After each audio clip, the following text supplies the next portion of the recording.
நம்மால ஜீரணிக்க முடியறதில்லை, பயமா இருக்கு. உலகம் எங்க போயிட்டு இருக்கு, நம்ம வாழ்க்கை எங்க போயிட்டு இருக்கு, நம்முடைய குழந்தைகளுடைய எதிர்காலம் என்ன, இப்படி நிறைய பயமுறுத்தக்கூடிய சிந்தனைகள் நம்ம புத்தியில அப்படி ஆக்கிரமிச்சுட்டு இருக்கு. ஆனா இதுக்கு நடுவில் டெய்லி நம்மளும் தூங்கிட்டு இருக்கோம், நம்மளும் எழுந்துட்டு இருக்கோம், நம்மளும் சாப்பிட்டு இருக்கோம், நம்மளும் வாழ்ந்துட்டு தான் இருக்கோம். எப்படி வாழ முடியறது? அந்த பயம் அதிகமாக அதிகமாக இதுல இருந்து தப்பிக்கணும் அப்படின்னு தானே ஒரு தோணல் வரும். எப்படி தப்பிக்கணும்னு தெரியல, தப்பிக்கிறதுக்கான வழி புரியற மாதிரியும் இல்லை.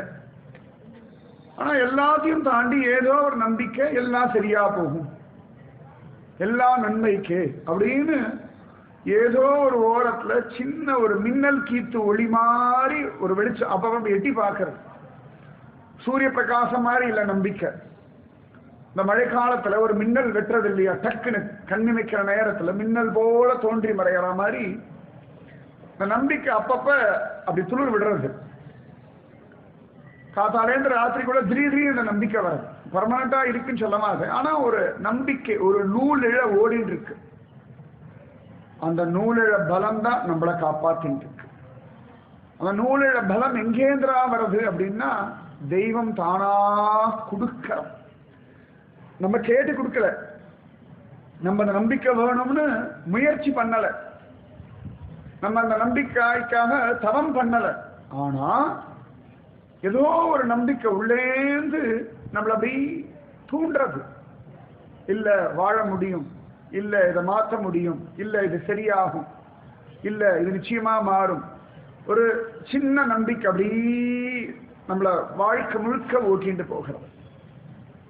அந்த நம்பிக்கை தான் வாழ்க்கையுடைய ஆதார், அந்த நம்பிக்கை தான் நம்முடைய வாழ்க்கையுடைய பலம்.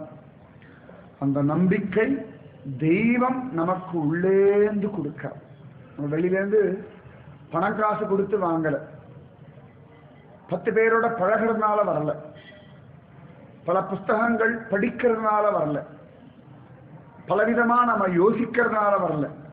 எதுவுமே படலைனா கூட ஒரு நம்பிக்கை, காத்தால எழுந்தோடனே இன்னைக்கு பொழுது நல்ல பொழுதா போகணும் அப்படின்னு ஒரு நம்பிக்கை. எல்லாமே உள்ளுக்குள்ளேந்து தான் வருது. வெளியிலேந்து யாரும் கொரியர்லயோ எஸ்எம்எஸ்லயோ போஸ்ட்லயோ அனுப்பல. எதுவுமே இல்லைன்னா கூட இந்த உள்ளுக்குள்ள நம்பிக்கை மட்டும் அப்படி ஊறிண்டே இருக்கும். இன்னைக்கு மொபைல் போன்லாம் தெரியாத மலை கிராமங்கள்லாம் உண்டு. நமக்கெல்லாம் மொபைல் போன் இல்லாமல் வாழ முடியாத நிலைமைக்கு வந்துட்டோம். மொபைல் போன் ரேஞ்ச் டவரே கிடைக்காத மலை கிராமங்கள் உண்டு. இன்னும் மின்சார விளக்கே பார்க்காத கிராமங்கள்லாம் உண்டு. இன்னைக்கும் உலகத்தினுடைய பல விஷயங்கள் தெரியாத கிராமங்கள், ஆதிவாசிகள், காட்டுவாசிகள்லாம் உலகத்துல ஏதோ ஒரு மூலையிலெல்லாம் வாழ்ந்துட்டு தான் இருக்கார்கள், விஞ்ஞான வளர்ச்சியே தெரியாத. அப்ப அவர்களுக்கெல்லாம் எங்கேந்திரா ஒரு நம்பிக்கை வருதுன்னா ஒவ்வொருத்தருக்குள்ளையும் அந்தர்யாமியா இருக்கிற தெய்வம் அந்த நம்பிக்கையை கொடுக்க. எப்படி போர் போட்டா தண்ணி வர்றதுன்னு சொல்றோம், பூகர்ப்ப ஜலம் அப்படின்னு பேர் இருக்கு. பூமியுடைய கர்ப்பத்தில் இருக்கிற ஜலத்தை தான் போர் போட்டு எடுக்கிறோம். அது உள்ள ஊறின் இருக்கு, யாருக்கும் தெரியறது இல்லை இல்லையா. அந்த மாதிரி இந்த நம்பிக்கை அப்படியே ஒரு சின்ன நீரோட்டம் மாதிரி ஊறின் இருக்கு. இந்த திருமலை திருப்பதி போனோம்னா ஆகாச கங்கை அப்படின்னு ஒரு தீர்த்தம் உண்டு. அது பெருசா வெளியில தெரியவே தெரியாது. பாறை இடுக்கிலேந்து அது பாட்டு 365 நாளும் திருப்பதி பெருமாளுடைய திருமஞ்சனத்துக்கு வேண்டிய ஜலத்தை கொடுத்துட்டே இருக்கும். சின்னதா தான் வந்துட்டு இருக்கும். இப்ப குத்தால மாதிரி மழை அடிச்சா கொட்டு கொட்டுன்னு கொட்டுறது, மழை இல்லைன்னா காஞ்சி போய் கிடக்கிறதுன்னு கிடையாது. அந்த ஆகாச கங்கை 365 நாளும் ஒரே ஸ்பீட்ல ஒரே விதமா இந்த ஆகாச கங்கை ஜலம் பாறை இடுக்கிலேந்து வந்துட்டே இருக்கும். அந்த மாதிரி தெய்வ சக்தி நம்ம எல்லாருக்குள்ளேயும் நிரந்தரமா இருக்கு. நல்லா ஞாபகம் வச்சுக்கோங்க. இது ஒருத்தரிடத்துல அதிகமா இருக்கு, ஒருத்தரிடத்துல குறைவா இருக்குன்னு கிடையாது.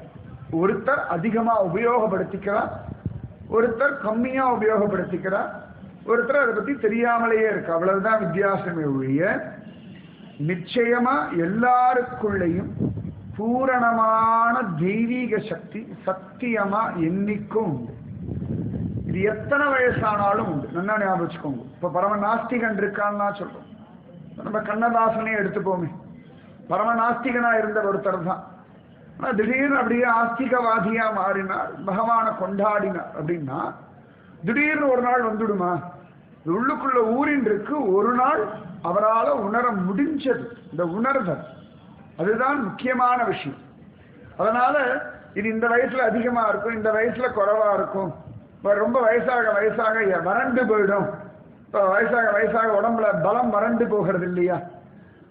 உடம்புல உத்வேக சக்தி, மனசுடைய உத்வேக சக்தி எல்லாம் வறண்டு போகிறது இல்லையா? அந்த மாதிரி கிடையாது. தெய்வீக சக்தி எல்லாருடைய சரீரத்திலையும் ஒரே போலதான் இருக்கு. நன்னா ஞாபகம் வச்சுக்கோங்க.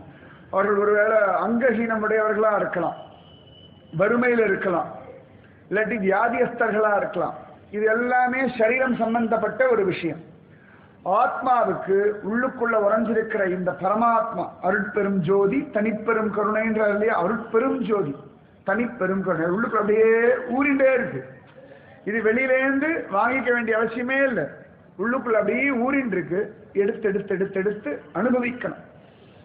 நன்னா அழகா ஜோர தண்ணி இறைக்க இறைக்க ஊருன்னு சொல்றோம் இல்லையா? அந்த மாதிரி இந்த பகவத் சக்தியை இறைச்சி இறைச்சி அனுபவிக்கணும். அதற்காகத்தான் நாம ஜபம், சத்சங்கம் எல்லாமே. அந்த பகவத் சக்தியை நம்ம வாழ்க்கைக்கு நாம உபயோகப்படுத்திக்கிறதுக்கு முழு அதிகாரம், பூரண உரிமை நமக்கு உண்டு. யார்கிட்டையும் பர்மிஷன் வாங்க வேண்டாம்.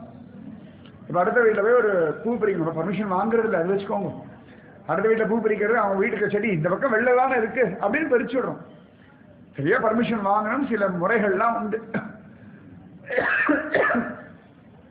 ஆனா பகவத் விஷயம்ன்ற ஒரு விஷயத்தை, தெய்வம்ன்ற ஒரு சக்தியை அனுபவிக்கிறதுக்கு யாரிடத்துல இருந்தும் நாம அனுமதி வாங்க வேண்டாம். கணவனுடைய அனுமதி வேண்டாம், அப்பா அம்மாவுடைய அனுமதி வேண்டாம். அனுமதியே மறுத்தாலும் அனுபவிக்கக்கூடிய அதிகாரம் நமக்கு உண்டு. பிரகலாதனுக்கு அனுமதி மறுக்கப்பட்டது, ஆனாலும் நிச்சயமா நன்னா அனுபவிச்சான். அந்த மாதிரி நிறைய பேர் சொல்லிட்டு போகலாம்.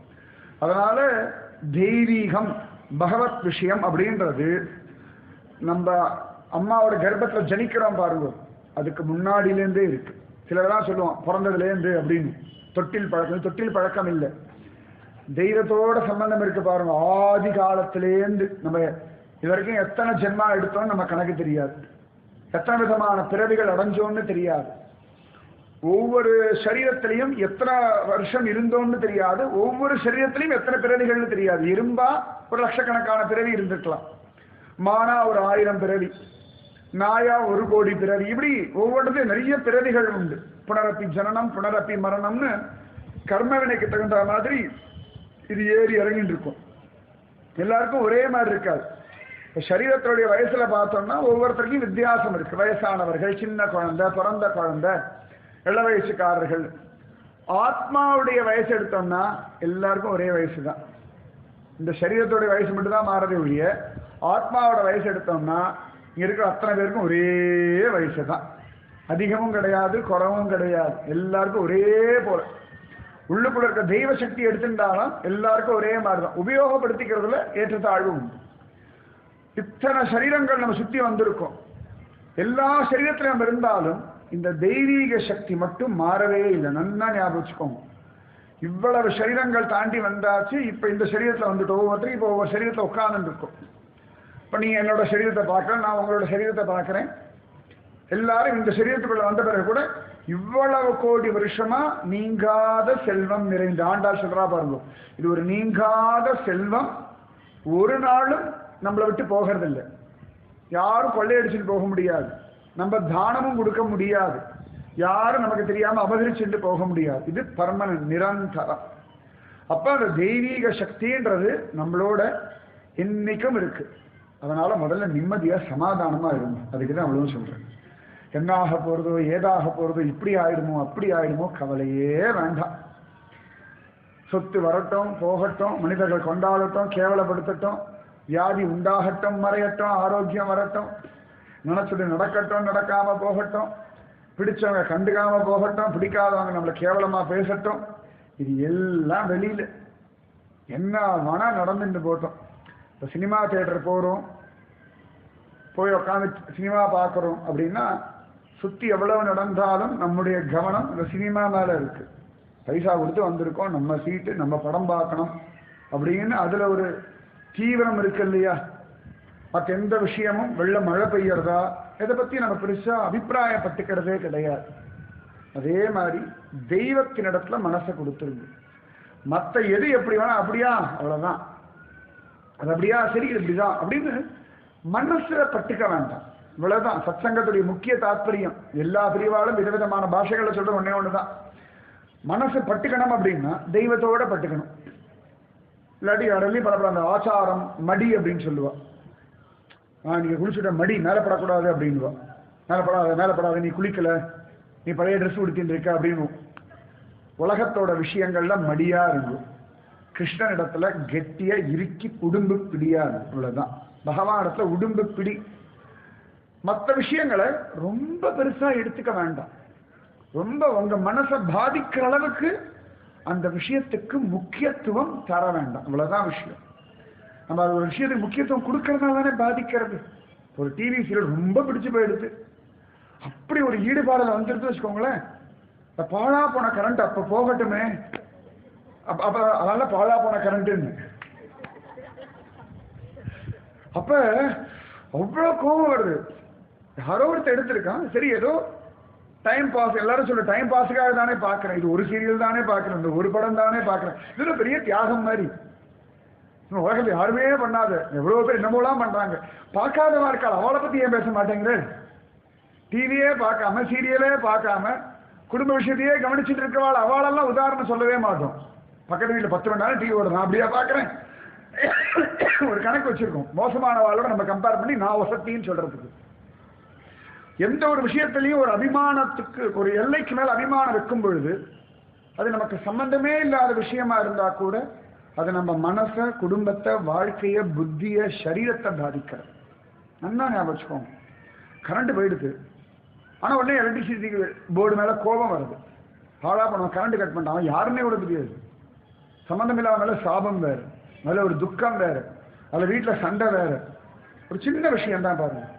அப்ப இந்த அபிமானம் தெய்வத்து மேல வச்சா அப்படி இருக்கும். மற்ற விஷயங்கள்ல வைக்கிறதுனால எப்படி நாம கீழே இறங்கி நம்முடைய உள்ளுக்குள்ள இருக்கிற ஆனந்தத்தை, கிடைச்சிருக்கிற உத்தமமான மனுஷ வாழ்க்கைய எப்படி வீணடிச்சுக்கிறோம்னு பார்த்துக்கோங்க. அதனாலதான் அபிமானம் தெய்வத்தினிடத்துல அதிகமா இருக்கணும்னு சொல்றோம். தெய்வத்தினிடத்துல அதிகமா இருக்க இருக்க இருக்க இந்த பாதிப்புகள் வராது. பகவானிடத்துல அபிமானம் வைக்கும் பொழுது மற்ற அபிமானங்கள் நம்மளை பாதிக்காது. அதுதான் முக்கியம். அதனாலதான் கோவில்கள், சத்சங்கங்கள், சத்குருமார்கள், விசேஷங்கள் எல்லாம் எதுக்கு அப்படின்னா நம்முடைய மனசு தேவையில்லாதெல்லாம் பாதிக்கிறது. நமக்கு சம்பந்தமே இல்லாத விஷயங்கள்லாம் நம்ம வாழ்க்கையை தீர்மானிக்கிறது. ஒரு டிவி சீரியல்லாம் நம்ம வாழ்க்கையை தீர்மானிக்கிறது ரொம்ப அநியாயம். அது அதெல்லாம் அக்கிரமம், அவ்வளவுதான் சொல்ல முடியும். எனக்கு இந்த டைம் டிவி சீரியல் பார்க்கணும் அப்படின்னு ஒரு தீர்மானம் பண்ணிட்டு வச்சுக்கோங்களேன், அப்ப சாமி தெருவில் வந்தா கூட கவனிக்க மாட்டோம். முக்கியமான ஏதாவது வேலை இருக்கணும், இல்லை டிவி சீரியல் முடிச்சுட்டு போகலான்னு சொல்லுவோம், இல்லாட்டி அதை பார்த்துட்டு போகலாம். அப்ப எத்தனை விஷயங்கள், ஒரு அரை மணி நேர விஷயம் நம்முடைய வாழ்க்கையுடைய பல விஷயங்களை மாத்துறது. அப்படின்னா எது நம்முடைய வாழ்க்கையை தீர்மானிக்கணும்னா நாம தீர்மானிக்கணும். நாம தீர்மானிக்கலாம், தெய்வம் தீர்மானிக்கலாம். தெய்வம் தீர்மானிக்கிறதுக்காகத்தான் சத்சங்கம். இங்க வந்துட்டு இந்த 2 மணி நேரத்தை உங்க வாழ்க்கையை தீர்மானிக்கிறது தெய்வம். அதனால நம்முடைய வாழ்க்கையை தெய்வம் தீர்மானிக்கும்படியாக ஒப்படைக்கிறதுக்காகத்தான் இத்தனை விஷயம். அதுலயும் பாண்டுரங்க பந்தரீநாதன் ஆச்சரியமானவன். உரிமையோட தீர்மானிக்கணும் இல்லையா? எக்ஸ்கியூஸ் மீ, நான் உங்களுக்கு ஹெல்ப் பண்ணலாமா அப்படிலாம் கேட்கவே கூடாது. நான் உங்களுக்கு நல்லது சொல்லலாமா, நான் சொன்னா நீங்க கோச்சிக்க மாட்டீங்களே அப்படின்னா அதெல்லாம் உரிமை இல்லைன்னு அர்த்தம். நான் சொல்றேன், நீ கேளு, இது சரியில்லை, இது தப்பு அப்படின்னா அது உரிமை. பாண்டரங்கனிடத்துல அந்த உரிமை தான் விசேஷம். நீ என்னுடையவன், நீ என்னுடையவள் அப்படின்னு நாம உரிமையை எடுத்துக்க வேண்டாம், அவன் எடுத்துருவான். நீ எனக்கு வேணும் அவ்வளவுதான். பாண்டரங்க பக்தர்கள் எல்லாம் பார்த்தா அவன் செலக்ட் பண்றான், எனக்கு நீ வேணும். அவனிடத்துல அபிப்பிராயமே இல்லாதவர்களை கூட பிடிச்சி இழுக்கிறான். அந்த உரிமை தான் தெய்வம் நம்மிடத்துல அந்த உரிமையை காற்ற. உந்தன்னோடு உறவேல் நமக்கிங்கு ஒழிக்க ஒழியாது. ஆண்டாள் சொல்றா, இப்படி ஒரு உரிமையை நீ வச்சிருக்கியப்பா, என்னிடத்துல எனக்கு இல்லாத உரிமை கூட உனக்கு இருக்கேப்பா. மற்றவர்கள்லாம் கூட உரிமை எடுத்துக்கான அவளுடைய பிரயோஜனத்துக்காக ஒரு உரிமை. அவளுக்கு நம்மால ஒரு பிரயோஜனம் இருக்கு, இல்லாட்டி நாம கெட்டு போறோம்னா அதனால அவர்களுக்கு ஒரு பாதிப்பு இருக்கிறதுனால அறிவுரை சொல்றோம். இப்ப நம்ம வீட்டில் யாராவது குடிக்கிறார்கள், இல்லாட்டி ஏதான ரேஸுக்கெல்லாம் போறார்கள்னா உரிமையோட கண்டிப்போம், இப்படிலாம் பண்ணாத. அவளுக்காகவா? அவளால நமக்கும் பாதிப்பு இருக்கு. ரோட யாராவது குடிச்சு படுத்துக்கிறான், போய் எழுப்பி ஏன்பா குடிக்கிற, பிள்ளை குட்டிகள்லாம் என்ன கஷ்டப்படுறது, கொஞ்சம் யோசிக்கிறியான்னு யாராவது போய் சொல்றாமா? படுபாய் குடிச்சிட்டு படுத்து கிடக்கலாம், அறிவே கிடையாது, வெட்டி போடணும்னு. நமக்கு வேண்டப்பட்டவான்னா உரிமை இருக்குன்னா பேசுற முறையே வேற, உரிமை இல்லைன்னு ஒதுக்கி வச்சுட்டோம்னா அவளை நடத்துற விதமே வேற. ஆனா தெய்வம் எல்லாரிடத்திலையும் ஒரே போல உரிமை கொண்டார், அதுதான் தெய்வம். அதுவும் பாண்டுரங்கன் அத்தனை பேரிடத்திலையும் உரிமை கொண்டாடுறான். அதனாலதான் புண்டலீகனை தேடிண்டு பாண்டுரங்கன் வந்தான். பாண்டுரங்கனை தேடிண்டு புண்டலீகன் போகவே இல்லை. நாரதர் போய் சொல்லிட்டார், அப்பா புண்டலீகன் ஒருத்தன் தன் தாய் தந்தைக்கு அப்படி ஒரு கைங்கரியம் பண்ணிட்டு இருக்கான், கிருஷ்ணா நீ போய் பார்த்தாயின்னா அவ்வளவு சந்தோஷப்படுவாய் அப்படின்னு சொல்ல, கேட்ட கிருஷ்ணன் துவாரகையிலேந்து ஓடி வரான். பகவான் நினைச்சா ஒரு ஆள் அனுப்பி நாரதர் கிட்டே சொல்லி நீங்க அவனை கூட்டுட்டு வாங்கோல, எனக்கு அவனை துவாரகையில் அவன் அப்பா அம்மா கூட்டு வாங்கோ, அவனுக்கு நான் துவாரகையில் அவனுக்கு இடம் கொடுக்குறேன், வீடு கொடுத்துட்றேன், அவன் இங்க வந்து தங்கிக்கிட்டோம் அப்படிதானே சொல்றோம். இந்த காலத்துல அப்படிதானே பெரியவானா வந்து பார்க்கணும் தானே சொல்றோம். ஆனா அகிலாண்ட கோடி பிரம்மாண்ட நாயகன் தான் தேடிண்டு வந்துட்டான். எப்படி ஒருத்தர் இருக்கானா, அவனை பார்க்கறதுக்கு நாளவா போகணும், அவனை தேடிட்டு வரணும்னு வந்தான் இல்லையா. இந்த உரிமை தான் பாண்டுரங்க பக்த விஜயத்துல ஒரு ஈர்ப்பு நமக்கு கொடுக்க. தேடிண்டு வரான், தேடிண்டு வந்து அனுகிரகம் பண்றான் பாண்டுரங்கன். பண்டரீநாதன் போன தடவை விட்டலனை பிடி அப்படின்னு அனுபவிச்சோம். விட்டலனை பிடி பார்ட் 2 அப்படின்னா நல்லா இல்லை. பாண்டுரங்கா பண்டரீநாதா அவனுக்கு 1008 பேர் இருக்கு, 1008 லீலைகள் இருக்கு. எப்படி சொன்னாலும் அவனுடைய உரிமை தான் நமக்கு முக்கியம். இந்த பகவான் ஒவ்வொருத்தருக்கும் ஒவ்வொரு காலகட்டத்தில் பலவிதமான வாய்ப்பை கொடுத்து தன் பக்கம் இழுக்கிறான். நம்ம எல்லாம் பக்திக்கு நம்ம ஆசைப்பட்டு வந்தா மட்டும் தப்பு கணக்கு ஒரு நாளும் போட்டுடாதீங்க. எனக்கு சின்ன வயசுலேருந்தே தெய்வம்னா நிறைய பேர் சொல்லுவா, எனக்கு சின்ன வயசுலேருந்தா கோவில்னா பிடிக்கும், சாமினா பிடிக்கும். யாருக்கு பிடிக்காது? யாருக்கு பிடிக்காதுன்னு நினைச்சிருக்க உலகத்துல கத்திர பேருக்கு சுவாமினா பிடிக்கும். ஏன்னா குறையே இல்லாத தெய்வம் ஒண்ணுதான், குறை ஒன்றும் இல்லாத கோவிந்தா அப்படின்னு. அதை அனுபவிக்க முடியல, அனுபவிக்க தெரியல பொழுது கோபம் வருது. நம்ம வாழ்க்கையில ஏன் நடக்கிறது ஏன் நடக்கலேன்னு பொழுது கோபம் வருது. ஆனா தெய்வம் எல்லாருக்கும் தான் பிடிக்கும். தெய்வம் தன்னுடைய கிருபையினாலே தன் பக்கம் தானே நம்மளை இழுத்து கொண்டு வந்து உட்கார இருக்க. எங்க சத்சங்கம் பாண்டுரங்கா பண்டரிநாதா தலைப்பு அப்படின்னு நோட்டீஸ் எல்லாம் கொடுத்து பேனர் எல்லாம் அடிச்சு வைக்கணும். நீங்க பார்த்துட்டு வந்து அவ்வளவுதான். மற்ற ஏதான ஒரு பிரயத்னம் நீங்க பண்ணலாம், நோட்டீஸ் அடிக்கிறதுக்கோ இல்லாட்டி பேனர் கட்டுறதுக்கோ. இன்னிலேருந்து உபன்யாசம் சாயங்காலம் 7லேருந்து வைப்போம். அது லைட்டு கட்டுறதுக்கு யாரா ஹெல்ப் பண்ணலாம், மைக்கு கொண்டுறதுக்கு யாரா ஹெல்ப் பண்ணலாம், மைக்கு கனெக்ட் பண்றதுக்கு யாரா ஹெல்ப் பண்ணலாம். நான் தான் பண்ணேன், நானும் பண்ணல. அப்ப பகவான் எல்லாரையும் இழுக்கலாம் இல்லையா? நம்மளுடைய முயற்சியை விட தெய்வத்தினுடைய அருள் அதிகமா இருக்கு. அதுக்கு சொல்ல நம்முடைய முயற்சி என்ன? 7 மணிக்கு நான் கரெக்டா வர்றேன், என்னோட முயற்சி இவ்வளவுதான். என்னோட முயற்சி இதுக்கு மேல நான் உட்காந்து மேடையை போட்டோ, எனக்கு சேரை போட்டோ, எனக்கு குஷனை போட்டோ எதுவுமே நான் பண்ணலை. இல்லாட்டி நீங்க வந்து உட்காரத்துக்கான விஷயத்தையும் நீங்க யாரும் பண்ணலை. யாரும் 2 பேர் பண்ணிட்டுறோம், பரவாயில்ல, பண்ணா தப்பு இல்லை. அப்ப நம்முடைய முயற்சி ஒரு துளி தான். அப்ப தெய்வ அருள் அவ்வளவு முயற்சியும் பண்ணது யார் அப்படின்னா பகவான். அப்ப பகவான் எப்படியாவது நம்மளை நல்வழிப்படுத்தணும். அவருக்கு அப்படி ஒரு பிடிவாதம், அந்த பிடிவாதத்தை நம்பியே வாழ்ந்துள்ளலாம். நாம உருப்படணும் நமக்கு ஆசை இருக்கோ இல்லையோ, நம்மளை உருப்பட வச்சே ஆகணும்னு ஒரு தீவிரவாதம் பகவான் கிட்ட இருக்கு. அதனால தைரியமா காலத்தை ஊற்றிடலாம். எப்படியோ நம்மளை சரி பண்ணிடுவார்.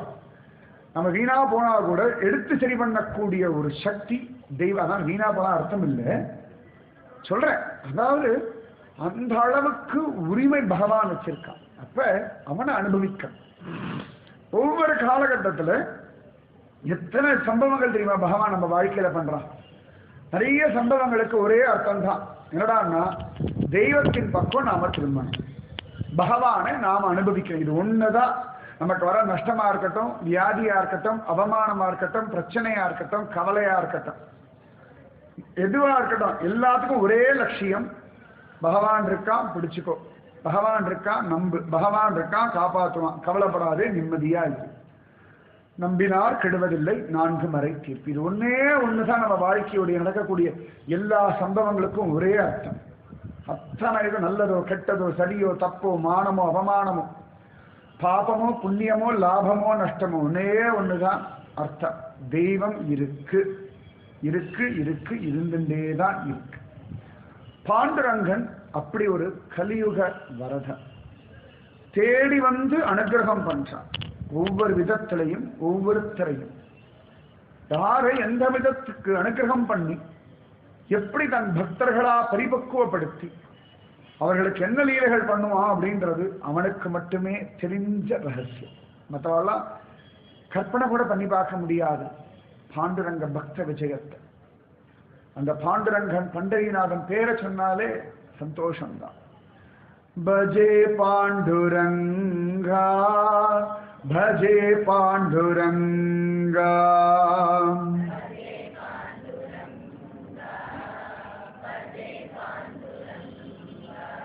பஜே பாண்டுரங்கா பஜே பாண்டுரங்கா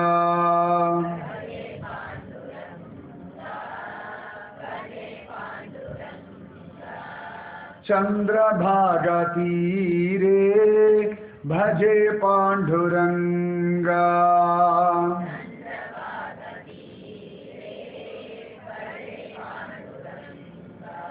चंद्रभागा तीरे भजे पांडुरंगा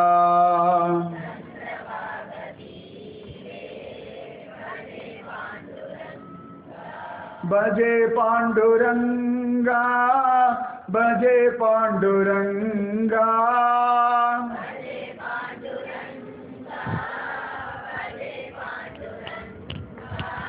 भजे पांडुरंगा भजे पांडुरंगा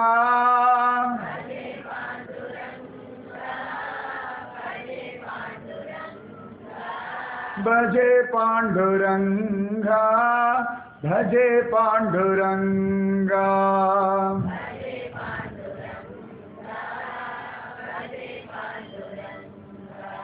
पुंडलीक वरदा भजे पांडुरंगा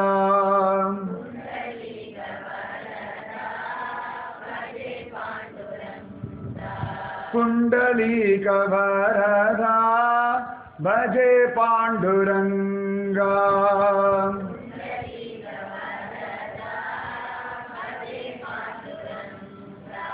भजे पांडुरंगा भजे पांडुरंगा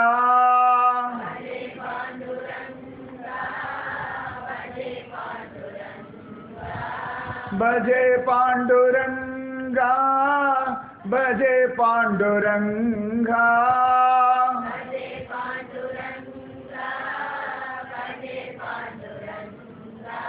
भजे पांडुरंगा भजे पांडुरंगा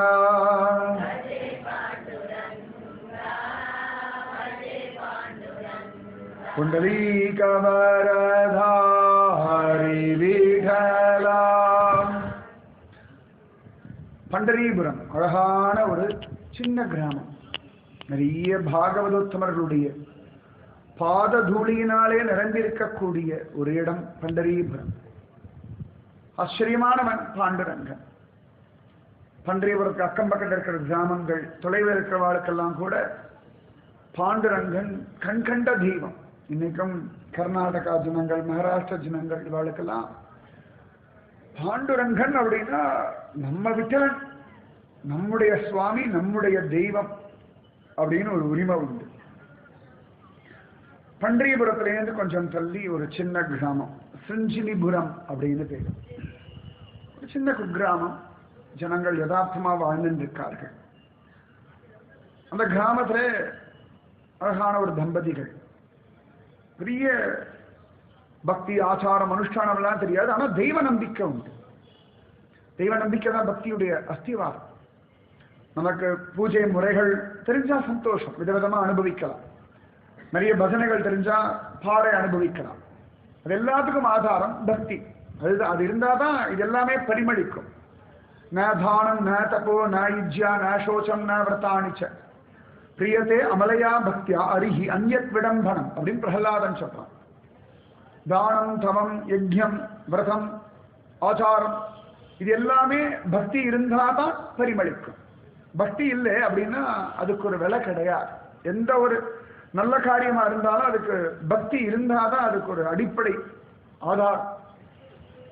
அந்த கிராமத்துல அழகா ஒரு தம்பதிகள் வாழ்ந்துட்டு இருக்கா. நித்தியமா வாழ்க்கை தெரிஞ்சபடி பூஜை பண்ணிட்டு பகவன் நாமத்தை சொல்லிட்டு விட்டல் மேல நம்பிக்கையோட இருக்கா.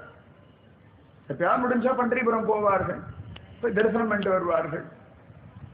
அவர்கள் பகவானத்தை பிரார்த்திச்சுட்டா அவர்களுக்கு ஒரு பெண் குழந்தை பிறந்தா. இந்த குழந்தை ரொம்ப அழகா இருந்தா. எவ்வளவு அழகா இருந்தான்னா சகுந்தலா மாதிரி இருந்தாலும், துஷ்யந்தன் சகுந்தலா, ரொம்ப அழகி சகுந்தலா. அதனால அந்த குழந்தைக்கு சகுந்தலா அப்படின்னு பேர் வச்சுட்டா. எப்பவுமே பேர் வைப்போம், அப்புறம் அதை சுருக்கி நீட்டி அதை வெட்டி அந்த பேர் படுற பாடு நிறைய உண்டு வச்சுக்கோங்க. அது ஒரு சுகம். இப்ப கிருஷ்ணனையே கிருஷ்ணா அப்படின்னா கிச்சா கிட்டா ஏ கீச்சு அப்படின்னு என்ன தானே இருக்கு. பகவான் ராமச்சந்திரமூர்த்தி அப்படின்னு சொன்ன ஹரே ராம் அப்படின்னு என்ன தானே இருக்கு. விட்டலன் பாண்டுரங்கன் அப்படின்னா ஏ பாண்டு ஏ விட்டு அப்படின்னு கூடுவோம். நல்லதா இருக்கு. நிறைய பேர் விட்டு அப்படின்னு அது ஒரு சுகம். நிறைய பேர்லாம் திருப்பதி பெருமாள் ரொம்ப பிரீத்தி உடையவா. ஹாய் வெங்கி அப்படிங்குவான் பெருமாளை பார்த்து.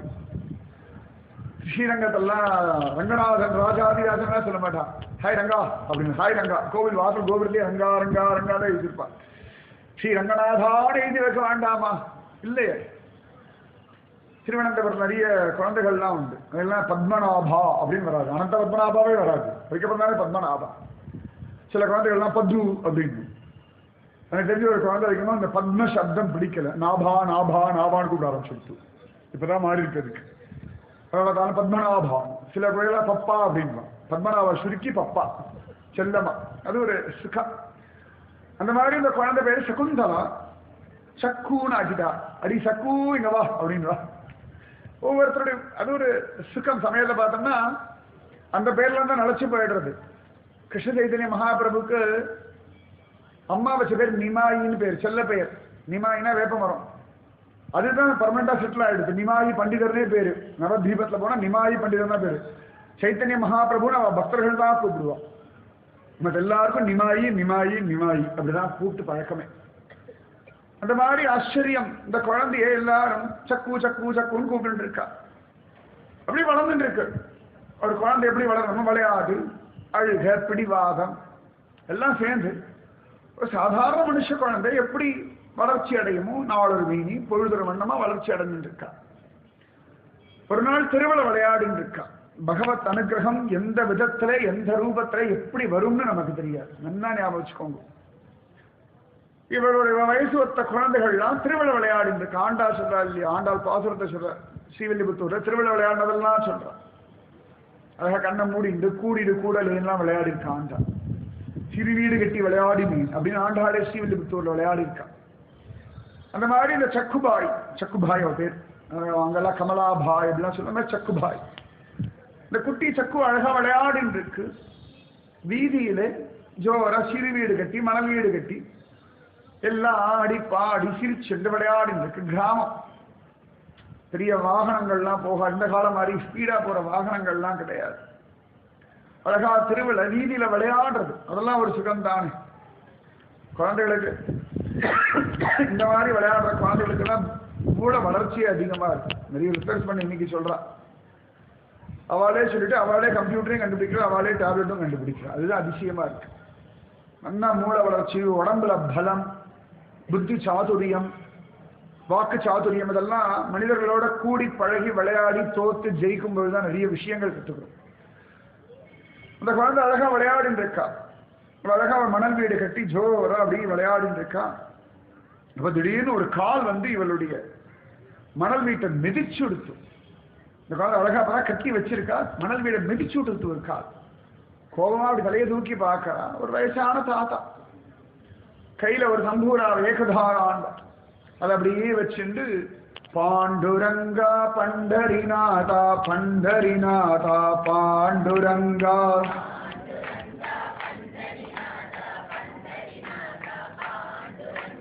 பாண்டுரங்கா பண்டரிநாதா பண்டரிநாதா பாண்டுரங்கா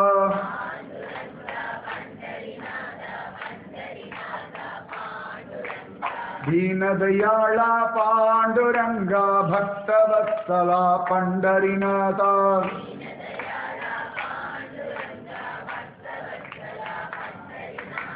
दीनदयाळा पांडुरंगा भक्तवत्सला पंढरीनाथा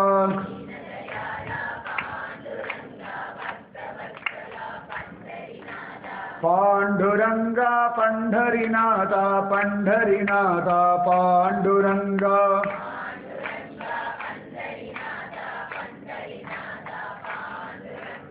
सद्गुरुनाथा पांडुरंगा सज्जन रसिका पंढरीनाथा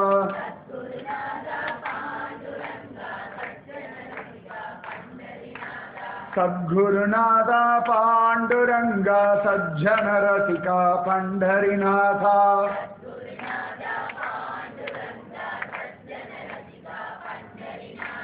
पांडुरंगा पंढरीनाथा पंढरीनाथा पांडुरंगा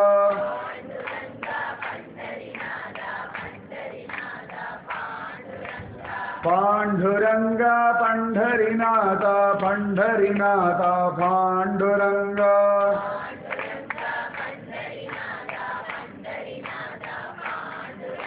அவர் ஆனந்தமா பகவத் பஜனையை பண்ணி பாடிட்டு அப்படி நடக்கிறது. உஞ்சவருத்தின் போதெல்லாம் பஜனை பண்ணிட்டு போவா இல்லையா, நாம சங்கீர்த்தனம் அப்படி அழகா பண்ணிட்டு போறா. அந்த கவனத்திலே இவர் இந்த மணல் வீடை மிதிச்சுட்டு போயிட்டார். அவருக்கு அது பெரிய விஷயம், அவர் கவனிக்கல, வேணுண்டே அதை கலைக்கணும்னு கலைக்கல, மிதிச்சுட்டா கலைஞ்சு போயிடுது. அந்த குழந்தைக்கு அது ஒத்துக்கொள்ள முடியல, அதுக்கு அது ரொம்ப பெருசு தானே. குழந்தைக்கு அதோட பொம்மை, அதோட விளையாட்டு சாமான்கள் இதெல்லாம் தானே வசதி. நம்ம எந்தெந்த வயசுல இருக்கோமோ அந்தந்த வயசுல ஒவ்வொன்றும் வசதியா தெரியறது. ஆனா எந்த வயசுலையும் பகவான் வசதின்னு தோன்றதுதான் கஷ்டமா இருக்கு, அதுதான் அதிசயமா இருக்கு. எல்லா வயசுலையும் வசதியானது தெய்வம் தான், அது மட்டும் கடைசியே நிக்கிற நமக்கு. இந்த குழந்தைக்கு அந்த மணல் வீடு கிடைச்ச உடனே துக்கம் நெஞ்சு அடைச்சுடுச்சோம். உடனே பார்த்து ஹே தாத்தா அப்படின்னு கத்திடுச்சு. இவர் ஆனந்தமா பஜனை பண்ணிட்டு மிதிச்சது மட்டும் இல்ல, மிதிச்சுட்டு போயிட்டே இருக்கா. இதுக்கு அது ஒத்துக்கொள்ள முடியல. நம்ம சொல்றோம் இல்லையா, தப்பு பண்ணா சாரி கேளு, நம்ம சொல்லுவோம் குழந்தைகளை கேட்டுதான் ஆகணும் தர்மம் அப்படின்னு. அதான் மரியாதை, இல்லாட்டி அடிப்போம் திட்டுவோம், சொல்ல வேணா உதப்பேன் வீட்டை விட்டு வெளில போயெல்லாம் சொல்லுவோம் இல்லையா. அதே தான் பெரியவாளுக்கும், தப்பு யார் பண்ணாலும் தப்பு தானே. அப்ப இந்த குழந்தை பாதிரின்னு மிதிச்சுட்டு களைச்சுட்டு போயிட்டே இருக்கா. ஒரு அக்கறை கூட இல்லை, தெரியாம மிதிச்சுட்டேமான்னு சொல்ல வேண்டாமா, அது கூட கேட்காம ஏ தாத்தா அப்படின்னு விடுச்சு. பஜனை பாடி டக்குன்னு அப்படி நம்ம சீரடைவு வந்த மாதிரி அப்படி கண்ணை திறந்து பார்த்தா. இந்த குழந்தை முன்னாடி வந்து இடுப்புல கை வச்சுட்டு இப்படி ஏற இறங்க பார்க்கறது. ரொம்ப வயசானவர், நல்ல சத்குருநாதன், இப்படி பார்க்கிறார். இப்படி ஆச்சரியமா தலைவர் முஞ்சவர்த்தி மாதிரிலாம் கட்டின்னு இருக்க. எப்படி நம்ம புதுக்கோட்டை கோபாலகிருஷ்ண பாகவதர் இருப்பார், பெரிய தாடி எல்லாம் சின்ன வயசானவர், நல்ல ஒரு ஞான பழமா இருந்தார். யாரெல்லாம் பார்த்துக்கிறதோ பாக்கியவான். அதெல்லாம் நிஜமாவே மகான்களை தரிசனம் பண்றது பெரிய பாக்கியம். அவர் பாட்டுக்கு சாதாரண ஜனங்களோட பாமர ஜனங்கள்ல இன்னைக்குதான் புதுக்கோட்டை எல்லாம் பெருசா பேசின, ஒரு காலம் ரொம்ப சாதாரணமா அவர் பாட்டுக்கு முஞ்சவர்த்தி எடுத்துட்டு நரசிம்ம ஜெயந்தி கொண்டாடுறது பெரிய மகாத்மா. அப்ப இப்படியே பாக்குறாரு, என்னடி பொண்ணே சொல்லிடி வந்த, என்ன பண்ணிட்டு போயிட்டு இருக்கீள் அப்படின்னு சிரிச்சா. நான் பாட்டுக்கு நாமஜபம் பண்ணிட்டு போயிட்டு இருக்கேன். அதை யாரு கேட்டா, நீங்க பாட்டுக்கு நான் கட்டிருந்த மணல் வீட்டை மிதிச்சுட்டு போயிருக்கேள் அப்படின்னு. அப்படியா அப்படின்னு பாக்குறேன். அப்படியா கேட்கிறேன், மிதிச்சு கூட உங்களுக்கு தெரியலையா? சின்ன குழந்தை வெடுக்கடுக்குன்னு கேட்கறது. ஆனா பயம் இல்லை, அவ தப்பா நினைச்சுப்பாளன்னு கவலை கிடையாது. யதார்த்த குழந்தைகள் பேசிடும், வெடுக்குன்னு கேட்டு எடுத்து. அது கூட தெரியாம என்ன பண்ணிட்டு இருக்கு, என்ன பண்ணிட்டு இருக்கு? அவர் சிரிச்சார், எதுவுமே தெரியக்கூடாதான் நாமஜபம் பண்ணிட்டு இருக்கு. நிஜமாவே எதுக்குடா நாமஜபம் அப்படின்னா, தேவையில்லாதெல்லாம் தெரியாம போயிடணும், தேவையானது மட்டும் தெரிஞ்சா போதும். வாழ்க்கையில கழுகு மாதிரி இருக்கணும். இந்த கழுகு ஆகாசத்துக்கு எவ்வளவு அவசரத்தை சுத்துறது, ஆனா அதுக்கு கீழே இறை இருக்குன்னா கரெக்டா அது மட்டும் தெரியும், நேர வந்து கொத்திட்டு தூக்கிட்டு போகும். ரொம்ப ஆச்சரியமா இருக்கும். டிஸ்கவரி சேனல்லாம் பார்க்கணும், ஆகாசத்துல போய் வட்டமிடுறது கழுகு ஒரு நதிக்கு மேல. இந்த நதியில மீன் மேல வரும்போது இந்த அலை தெரியும் இல்லையா, அங்கே பார்த்துட்டு கரெக்டா டைம் கால்குலேட் பண்ணி வந்தேன். அப்படி பிடிச்சி அப்படி தூக்குறது பெரிய மீன். ஜலத்துல அவ்வளவு ஒசலத்துல கழுகு பார்வைன்னு சொல்லுவோம். அதுக்கு பார்வை ரொம்ப தீக்ஷண்யம் ஜாஸ்தி. அப்ப அத்தனை வசனத்திலேருந்து அது கரெக்டா இவ்வளவு தூரம் இப்படி வந்து கால்குலேட் பண்ணி தூக்க முடியும்னு வந்து தூக்குறது. அப்ப அந்த லட்சியமான வாழ்க்கையில் லட்சியம் இருந்து கொடுத்தனா நிறைய வழிகள் புலப்படும். இப்ப நம்ம எல்லாம் கடமையில தப்பிக்கிறதுக்கு தான் முயற்சி பண்றோம். கடமையை பண்றதுக்கு யாரும் முயற்சியே பண்றது இல்லை. நம்ம கடமையை ஒழுங்கா பண்ணணும்னு ஒரு லட்சியம் இருந்துருக்குன்னு வச்சுக்கோங்களேன், உலகத்துல 1000 கோடி வழிகள் கிடைக்கும். நான் கடமைகள் சொல்றது சமையல் பண்றது, குழந்தைகளை வளர்க்கறது, துணி துவைக்கிறது, சம்பாதிக்கிறது, பணம் சேமிக்கிறது, வீடு வாசல் வாங்கிறது, உடம்ப பார்த்துக்கிறது, எல்லாமே இதெல்லாம் தான் கடமைகள்னு சொல்றேன். கோவிலுக்கு போகிறது எல்லாமே சொல்றேன். அந்த லட்சியம் இருந்ததுன்னா, அதுல ஒரு ஈடுபாடு இருந்ததுன்னா நிச்சயமா பல கோடி வழிகள் உண்டு. இந்த ஈடுபாடு தான் வேணும். இந்த டிவி சேனல்லாம் கையில் ரிமோட் வச்சிடும், அது படுற பாடு. இப்படி பார்ப்போம், பிடிக்கல டக்குன்னு அடுத்த சேனல். நமக்கு பிடிக்கிற ப்ரோக்ராம் வரைக்கும் இந்த சேனல் மாத்திண்டே இருக்க முடியும். ஒரு லட்சியம் இருக்குல்ல, இது பார்த்தாச்சு, இது போரு, இது வேஸ்ட், இது தண்டம், இவன் வளருவான், அது முட்டாள், நானும் இப்படி பார்த்துட்டே இருப்பேன். எல்லாம் அப்படி மாறிண்டே இருக்கும். இவ்வளவு மாறியாச்சு, அப்பயா சரி வேண்டான்னு கீழே இருக்கணும்ல, தனக்கு பிடிச்ச மாதிரி ஒரு பாட்டாவது ஒரு ப்ரோக்ராமாவது கிடைக்கும்னு எவ்வளவு சேனலோ ஓடுறது. இத்தனை சேனல்லையும் சுத்தி பார்த்து கண்டுபிடிக்கக்கூடிய லட்சியம் இருந்தா அதுக்கு வழி கிடைக்கும்னா, அப்ப நம்ம வாழ்க்கைய சுகமா வாழறதுக்கும் சுலபமா வாழறதுக்கும் 1,00,000 கோடி வழிகள் உண்டு. வழி இல்லை, எனக்கு தெய்வம் கதவை திறக்கல, தட்டவே வேண்டாம், திறந்தே தான் இருக்கு கதவு, நன்னா ஞாபகம். சத்தியமா சொல்றேன், தெய்வம் எப்பொழுதுமே திறந்து வச்சு அனுகிரகம் பண்ணிட்டு தான் இருக்கு. நம்ம கவனிக்கிறது இல்லைன்ற ஒரு குறைய தவிர. அவர் சொல்லிட்டாரு, எதுவுமே தெரிய வேண்டான்றதுக்கு, தேவையில்லாதது தெரியாம இருக்கிறதுக்காகத்தான் நாம ஜபம். தேவையான மட்டும் தெரிஞ்சா போதும் வாழ்க்கையில். தேவையில்லாதெல்லாம் தெரியாம இருக்க வரைக்கும் மனசுல சந்தோஷம் சமாதானம் என்ன ஞாபகம். உங்க வாழ்க்கைய சந்தோஷமா சமாதானமா நிம்மதியா ஆரோக்கியமா தெம்பா வாழறதுக்கு என்ன விஷயங்கள் தெரியணுமோ அதை மட்டும் தெரிஞ்சுட்டு வாழும்பொழுது சௌக்கியமா தான் இருக்கு வாழ்க்கை. நம்முடைய மூதாதைகள் ரொம்ப சௌக்கியமா இருந்தார்கள். ஏன்னா அப்ப உலகம் உங்கள் கையில்னு சொல்ல, உலகம் முழுக்க நமக்கு தெரியாம இருந்த காலம். தன்னுடைய கிராமம், தன்னுடைய தேசம் இவ்வளவுதான் தெரிஞ்சது. தன்னுடைய வாழ்க்கை, வீடு வாசல் வயல்வெளி, தன்னுடைய கோவில், தன்னுடைய நம்பிக்கை, தன்னுடைய பக்தி ரொம்ப நல்லா இருந்தது.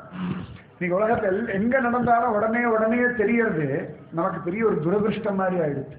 அவர்களுக்கு அது அதிர்ஷ்டமா இருந்தா நமக்கு இன்னைக்கு துரதிருஷ்டம் ஆயிடுச்சு. ஆனா நல்லதும் இருக்கு. உட்கார்ந்த இடத்துல பல ஊர்கள் நடக்கக்கூடிய உற்சவம் எல்லாம் பார்க்க முடியாது, நிறைய இருக்கு, இல்லைன்னு சொல்ல மாட்டேன். ஆனா தேவையானது தெரிஞ்சுக்கணும். நம்ம வாழ்க்கையை வாழறதுக்கான விஷயங்களை மட்டும் தெரிஞ்சுட்டா போதும். உலகத்தை எல்லாத்தையும் தெரிஞ்சுக்க வேண்டிய அவசியமே கிடையாது. தெரிஞ்சுட்டா கஷ்டம். நல்லா ஞாபகம் வச்சுக்கோங்க. இவர் சொன்னவொன்னு அந்த குழந்தைக்கு ஆச்சரியமா இருந்தது.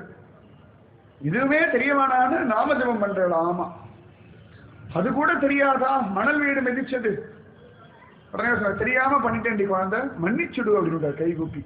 அந்த குழந்தை டக்குன்னு ஒரு மாதிரி போயிடுது. இவ்வளவு பெரியவர் மன்னிச்சுடுன்னு சாதாரணமா கேட்டுட்டான். இந்த குழந்தை ஆச்சரியமா பாக்குறது. ஆமாண்டி பொண்ணே, நீ யாரு கேட்கறது? சண்டை போடுவார்னு பார்த்தா சண்டை போடுறதுக்கு சான்ஸே கொடுக்கல. நானே தான் ஆயுதம் முடிச்சுட்டார். பிரச்சனை அதுக்கு மேல வளர்றதுக்கு வாய்ப்பே இல்லையே. எடுத்து மறிச்சு பேசிட்டு இருந்தா தானே பிரச்சனை. நான் தான் சரின்னு சொல்ற வரைக்கும் பிரச்சனை தான். நான் தான் தொந்தரவு, அந்த நான் தான் தொந்தரவையும் தொந்தரவு இல்லாம சொல்லணும். ஆமா நான் தான் என்ன அப்படின்னு பிரச்சனையாக்கணும்.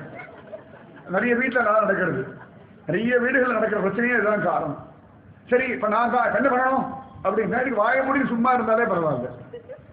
இந்த வார்த்தைகள் ரொம்ப நிதானமா இருந்து வாழ்க்கை யதார்த்தமா பாருங்க. எல்லாத்துலயும் ஒரு எமோஷன் ஆகி, சினிமால மாதிரி இப்படி கத்தலாம் வேண்டாம். சினிமால மாதிரி கையை வசதி ஆணையிடலாம் வேண்டவே வேண்டாம். சாதாரணமாவே நான் ஜெயிச்சு காட்டுவேன் அப்படின்னு சொல்லவே வேண்டாம். ரொம்ப சாதாரணமா இருந்து எமோஷனல் லெவல் சாதாரணமா இருக்கிற வரைக்கும் நிம்மதி. எல்லாத்தையும் ஏறிட்டு எல்லாத்தையும் பந்தப்படுத்தின அவசியமே இல்லை. வாழ்க்கை ரொம்ப யதார்த்தமானது. அந்த குழந்தை சொன்னா, அதுக்காக மன்னிப்பு கேட்டா முடிஞ்சு போச்சா அப்படின்னு எடுத்து தாத்தா சிரிச்சா. சரி என்னதான் நீ பண்ணோன்னு சொல்றாள்? மன்னி அந்த இடிச்சுட்டாரு, அதுக்கதான் பரிகாரம் பண்ணுங்கோன்னு இருக்கு. அது சொன்னா, நான் பெரிய வீட்டையாம அடிச்சேன், மணல் வீடு தானே அடிச்சேன். ஏதோ பெரிய வீட்டை அடிச்சாச்சுன்னா பரிகாரம் பண்ணலாம், உன்னுடைய மணல் வீடு தானே அப்படின்னு உடனே அந்த குழந்தை சொல்லிடுச்சு. இந்த தம்பூராவை நான் உடைச்சா நீங்க சும்மா இருப்பேளா? அவர் பார்த்தா சிரிச்சா. அது எப்படி உன்னை சும்மா இருப்பேன்? அதே மாதிரிதான் உங்களுக்கு உங்க தம்பூரா முக்கியம், எனக்கு என் மணல் வீடு முக்கியம். யாருக்கு எது முக்கியம் அவளா தானே முடிவு பண்ணணும்னு எடுத்து. தாத்தா தாத்தா ரொம்ப புத்தி சாதுரியமா பேசுறதே குழந்தைகள். சரி உன்னை இப்ப என்னதான் பண்ணணும்னு சொல்ற, என்ன பரிகாரம் அப்படின்னு கேட்டா. இப்படி பார்த்தா இந்த குழந்தை இப்படி பார்த்தது. அதை கொண்டாங்கோ இதோ டொயின் பண்ணிட்டு தானே தெரியாம விரிச்சிட்டு போனேன். இதை பிடிங்கியாச்சுன்னா நீங்க இனிமேல் ஒழுங்கா சமத்தா இருப்பேன். இது சொல்றது இதை பிடிங்கியாச்சுன்னா நீங்க இனிமேல் சமத்தா இருப்பேன். உடனே அவரும் பார்த்தாரு, உனக்கு வாசிக்க தெரியுமா அடி? அதெல்லாம் டொயின் இப்படி தட்டிகிட்டே இருந்தா போதும் வராதா அப்படின்னு. சரி என்னமோ கைட்டி கொடுத்துட்டா. வரமாட்டா தெரியவாடலாம், என்னமோ டக்குன்னு கைட்டி கொடுத்துட்டா. ஏன்னா குழந்தைகள் இடத்துல எல்லாருமே வசப்பட்டவர்கள். தெய்வத்துக்கிட்டையும் குழந்தைகிட்டையும் வசப்படாம யாராலையும் இருக்க முடியாது. எப்படியாவது ஒரு துளி சமயமாவது வசப்பட்டுடுவோம். உடனே அந்த குழந்தை வாங்கின்னு எடுத்து உடனே டொயின் பண்ணி பார்த்தது. நல்லா இருக்கு சவுண்ட் அப்படின்னு கொடுத்து. தாத்தா பார்த்தா இது உனக்கு வாசிக்கணும்னு ஆசையா இருக்கா? ஆமா ஆமா சொல்லித்தாங்க அவளை. உடனே அழகா அப்படி கையை வச்சு இப்படி பிடிச்சி இப்படி வாசிச்சு பாண்டுரங்கா பண்டரிநாதா பண்டரிநாதா பாண்டுரங்கா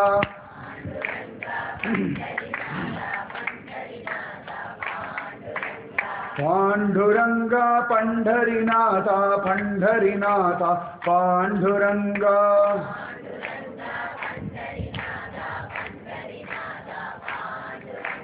दीनदयाळा पांडुरंगा भक्तवत्सला पंढरीनाथा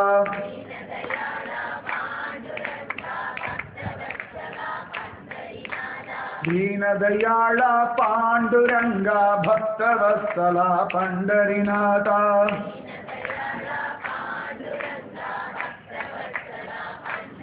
ஒரு இப்படி பாடுறார். இது இப்படி ஆச்சரியமா பாக்குறது, அது பாடல. தாத்தா சொன்னார் பாடுறி பண்ணேன் அப்படின்னா.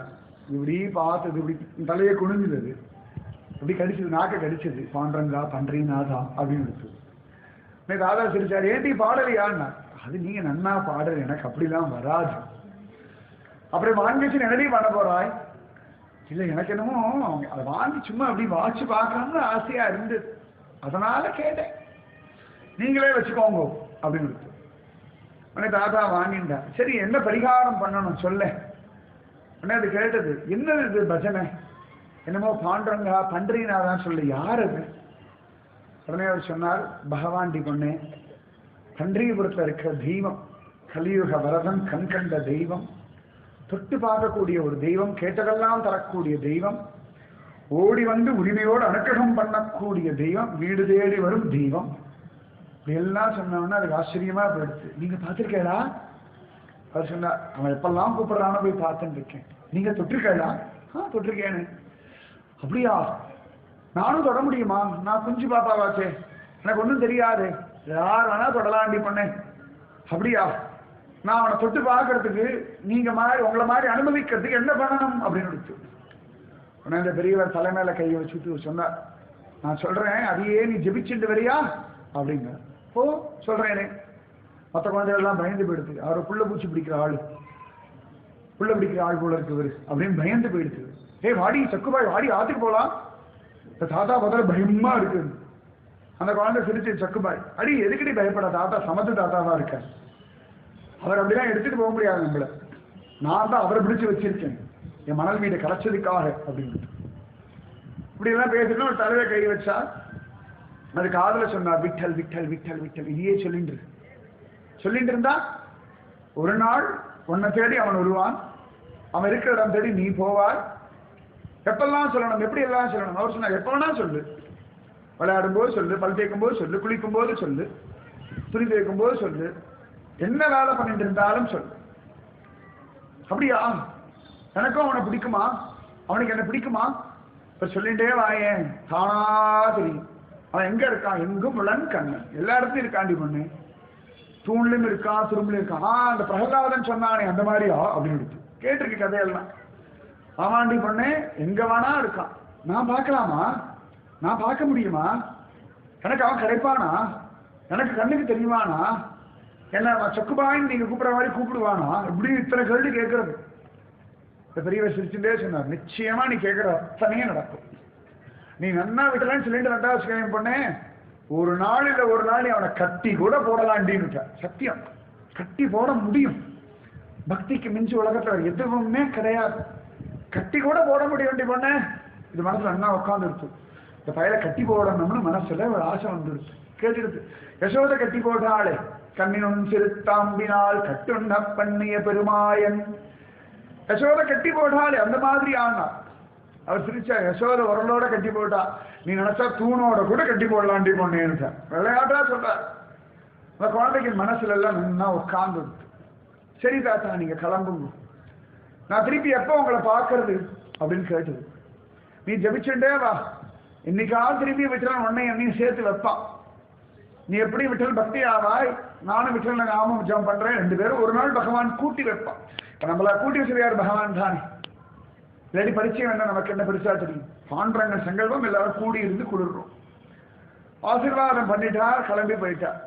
இந்த குழந்தை அவர் போற வரைக்கும் அதையே பார்த்துட்டு இருக்கு. அவரையே பார்த்து ஒரு பெரிய சத்குருநாதன் அதெல்லாம் தெரியாது. அவர் யார் பேர் என்னன்னு கூட தெரியல. தெருவில் நின்று இது மறிச்சு மறிச்சு பேசிட்டு இருக்கு, எதிர்த்து பேசிட்டு இருக்கு. அதுக்கு ஒரு உபதேசம் என்று போயிட்டார். அதான் குரு கிருபை. அதனாலதான் விழி கிடைக்குமா, அபயக்கரம் கிடைக்குமா, குருநாதர் சரணத்தில் இடம் கிடைக்குமான்னு கேட்கணும்னா அது வாழ்க்கை அப்படி பிறத்தி போடும். சுயம் அனுபவத்துல சொல்றேன். இன்னைக்கெல்லாம் உட்காந்துட்டு பாண்டரங்கனை பத்தி நான் சொல்லுவேன்னு சொல்லி ஒரு 20 வருஷத்துக்கு முன்னாடி நான் கற்பனை கூட பண்ணி பார்க்கல. எனக்கு சம்மந்தமே இல்லாத ஒரு விஷயம் இது. இன்னைக்கு உட்காந்து பாண்டரங்கா பண்டரிநாதா அப்படின்னா சொல்றோம். அப்படின்னா நினைச்சு திரும்பி ஒரு 19 வருஷம் 20 வருஷம் திரும்பி பார்த்தோம்னா இப்படியே நடந்ததே. எப்படி நடந்தது அப்படின்னா குரு கிருபை, வேற ஒண்ணுமே கிடையாது. அதனாலதான் குரு பிரம்மா குரு விஷ்ணு குரு தேவோ மகேஸ்வர குரு சாட்சாத் பரபிரம்மம் தஸ்மை ஸ்ரீ குரவே நமக்கு. அன்னைக்கு குருஜியமா பார்க்கலன்னா எனக்கு பாண்டரங்கனை பத்தி தெரிஞ்சிருக்காது. நான் போய் பன்றிபுரத்து போய் பாண்டரங்கனை தொட்டிருக்க மாட்டேன். இன்னைக்கு நம்ம ஜீயர்லாம் பழக்கமே ஆயிருக்க மாட்டேன். எல்லாத்துக்கும் ஒரே காரணம் குரு கிருபை. எத்தனையோ பரமாச்சாரியில போய் தெரிவிக்கிறோம். ஓபிலம் ஜீயர், திருக்குறுங்குடி ஜீயர், வனமாமலை ஜீயர், காஞ்சி சங்கராச்சாரியார், சிங்கேரி பெரிய எவ்வளவு பெரியவாளை சேவிக்கிறோம். இத்தனை பேருக்கும் ஒரு பரிச்சயம் உண்டாச்சு அப்படின்னா குரு போட்ட ஒரு விதை இத்தனை பேரோட ஒரு தச்சு. அவர் விதைச்சுட்டு போயிட்டார். அவர் பாடு அதை நெஞ்சில விதைச்சிட்டு அவர் பாடு போயிட்டார். அது எப்படி வளர போறது கவலை கிடையாது. வேண்டாம், விதைச்சது பாண்டரங்கன், விதையும் பாண்டரங்கன், வளர போறதும் பாண்டரங்கன், அவ்வளவுதான். நம்முடைய பொறுப்புன்னு எடுத்தாதானே டென்ஷன். எல்லாம் அவன் தானே நடத்துறான், எல்லாம் அவன் செயல், அவன் பார்த்துக்கிறான், அவன் தானே தீர்மானிக்கிறான். பிரகலாதனை அழுது ஆர்ப்பாட்டம் பண்ணி கர்ப்பத்திலேருந்து எனக்கு நாராயண உபதேசம் ஒண்ணுன்னு கேட்டான். பகவானே நாராயணனே நாரதனை அனுப்பினா உபதேசம் பண்ணிட்டான். பகவானே தானே எல்லா முயற்சியும் பண்றான். அத்தனை பிரயத்தனமும் தெய்வம் பண்ணி நம்மளை கரையேற்ற. குழந்தைகளுக்காக எல்லா பிரயத்தனமும் அப்பா அம்மா தானே பண்றான். அது நன்னா வளரணும், அதுபோல நாம நல்ல கதி அடையணும்னு எல்லா விதமான முயற்சிகளையும் முழு மனசா முழு ஈடுபாட்டோட பண்றது யாருன்னா தெய்வம் தான், நாம இல்லை. நம்முடைய ஈடுபாடு 1% ஒழுங்கா இருந்தாலே பெரிய விஷயம். அதுவே தெய்வம் கொண்டாடுறது. இவ்வளவு சமத்து அப்படின்னு சின்ன விஷயங்கள். ஆற்றுல குழந்தைகள் அம்மா அப்பா சொல்லி டம்ளர் தண்ணி கொண்டாப்பா, நான் கொண்டு வந்துட்டான். என் குழந்தை சமத்து ஒரு டம்ளர் தண்ணிக்கு. அதுக்கு அத்தனையும் நம்ம பண்ணிட்டு இருக்கோம். பைசாலேருந்து எல்லா செலவும் நம்ம பண்ணிட்டு இருக்கோம். ஒரு சின்ன ஒரு உதவி பண்ணிட்டு இருக்கோம். ஐயோ என் செல்ல, என் ராஜாட்டி, என் கண்ணு, ஒரு டம்ளர் தண்ணிக்கு இவ்வளவு கொண்டாட்டமா? சுவாமி அந்த மாதிரி நம்மளை கொண்டாடுற. நம்ம ஒரு துளி முயற்சி பண்ணிட்டோம்னா அப்படி கொண்டாடுற. ஆஹா ஆஹா ஆஹா ஆஹா. இந்த குழந்தையுடைய நெஞ்சில பாண்டரங்கனை பண்டரிநாதனை விதைச்சுட்டு போயிட்டார். பகவான் வளர்த்துடுவோம் அப்படின்னு தைரியமா கிளம்பி போயிட்டார். இந்த குழந்தை மனசுல நல்லா ஊறி போயிடுச்சு. அதுக்கப்புறம் அவெல்லாம் விளையாட கூப்பிட்டா. நம்ம விளையாட்டுல அந்த பிடிமானம் விட்டு போயிடுச்சு. அந்த தாத்தாவுடைய சிந்தனை, சத்குருமார்களுடைய பலம் அதுதான். சத்குருமார்கள்லாம் அப்படி நெஞ்சத்திலே அழகா நமக்கு பகவத் பக்தி அப்படி விதைச்சு வச்சிருவாரு. அவளுக்கு அந்த பாண்டுரங்கா, பண்டரிநாதா, அந்த விட்டலா, நாமம் எல்லாம் சுகம். எத்தனையோ அப்பா அம்மா எல்லாம் சொல்லியிருக்கா, ஊர்க்காரெல்லாம் சொல்லியிருக்கா, பண்டரிபுரம் இருக்கு, பாண்டரங்கன் இருக்கு. ஆனா அப்பெல்லாம் அதுக்கு கிடைக்காத ஒரு மகத்துவம் ஒரு குரு வாய்மொழியா வரும்பொழுது விசேஷமா தெரியும். அதுதான் வசதி. சுவாமி ராமானுஜர் வரதுக்கு முன்னாடி ஆழ்வார்கள், திவ்ய தேசங்கள், பிரபந்தங்கள் எல்லாமே இருந்தது, புதுசு கிடையாது. சுவாமி ராமானுஜர் வரதுக்கு முன்னாடியே எல்லாமே 108 திவ்ய தேசங்கள் இருக்கு, ஆழ்வார்கள், திவ்ய பிரபந்தங்கள் எல்லாமே இருந்தது. ஆனா யதிராசன்னு ஒருத்தர் வந்த உடனே எல்லார் நெஞ்சிலையும் வந்து உட்கார்ந்து 107 திவ்ய தேசங்கள் வசத்தி, திவ்ய பிரபந்தம் வசத்தி, அப்படியே ஒரு ஏற்றம் எப்படா வந்ததுன்னா சுவாமி ராமானுஜன் ஒரு ஆச்சாரியன் வர வேண்டியது. சைத்தன்ய மகாபிரபு வரதுக்கு முன்னாடியே மகாமந்திரம் இருந்தது, ஹரே ராம ராம ராம ஹரே ஹரே, ஹரே கிருஷ்ண கிருஷ்ண கிருஷ்ண ஹரே ஹரே. ஆனா சைத்தன்ய மகாபிரபு வந்த உடனே ஓ இதுக்கு இத்தனை பலம் இருக்கா, சரி சரி சரி சரி அப்படின்னு ஒரு பாவம் பிடிபட்டது. ராதாகிருஷ்ண பக்தி எவ்வளவோ வருஷமா இருக்கு. சைத்தன்ய மகாபிரபு, ஜெயதேவர் இவர்கள்லாம் வந்த உடனே இன்னும் பலம் கூடி போயிருக்கு. சாதாரண பாமர ஜனங்களுக்கும் அதுல ஒரு உத்வேகம் வந்துடுது. அதுபோல இந்த குழந்தையோட ஹிருதயத்துல பசுமாரத்தாணி போல பதிஞ்சுடுத்து. இந்த குழந்தைகள்லாம் ஓடி போய் அம்மா அப்பா கிட்ட சொன்னா, யாரோ ஒரு தாத்தா வந்தா அவளோட பேசிட்டே இருக்கா அந்த சக்குபாய், நாங்கெல்லாம் கூப்பிட்டோம் வரமாட்டேங்கிறா அப்படின்ட்டான். அதுக்குள்ள அப்பா பதறி அடிச்சுட்டு ஓடி வந்தா, வாசல்ல வந்துட்டா. யாருன்னு ஒரு தாத்தாமா, ஒரு வயசான தாத்தாமா, தலையில கை வச்சு ஆசீர்வாதம் பாரு நன்னாருன்னு சொன்னாருமா.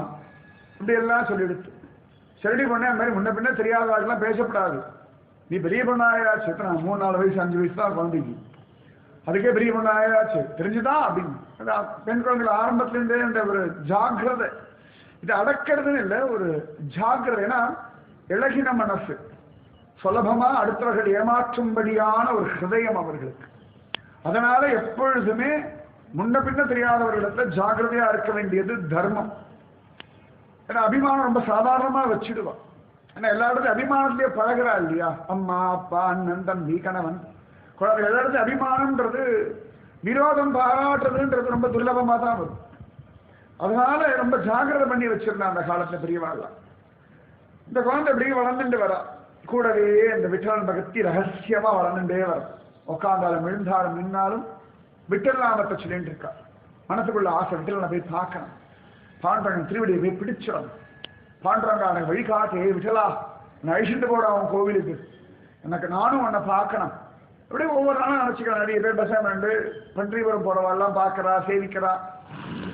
யாராவது ஊர்ல பக்தர்கள்லாம் இருக்கா அப்படின்னா வாட்டிட்ட போய் கேட்கிறா, பாண்டரங்கன் எப்படி இருப்பான், பக்தர்கள் யார் யார், எப்படி இந்த வைபவங்கள்லாம் அப்படி கேட்டுக்கிறா. கேட்டு கேட்டு கேட்டு கேட்டு மனசுக்குள்ள இந்த பாண்டரங்கன் மேல ஒரு அபிமானம் வந்துடுச்சு. என்னுடைய தெய்வம் அப்படின்னு ஒரு சுவாதீனம், இது என்னுடையதுன்னு ஒரு உரிமை இருக்கு இல்லையா, என் மொபைல் போன், என்னோட செருப்பு, அந்த மாதிரி உரிமை. இது என்னுடைய தெய்வம்னு ஒரு மூர்த்தி கிட்ட நம்ம மனசு லயப்படும்.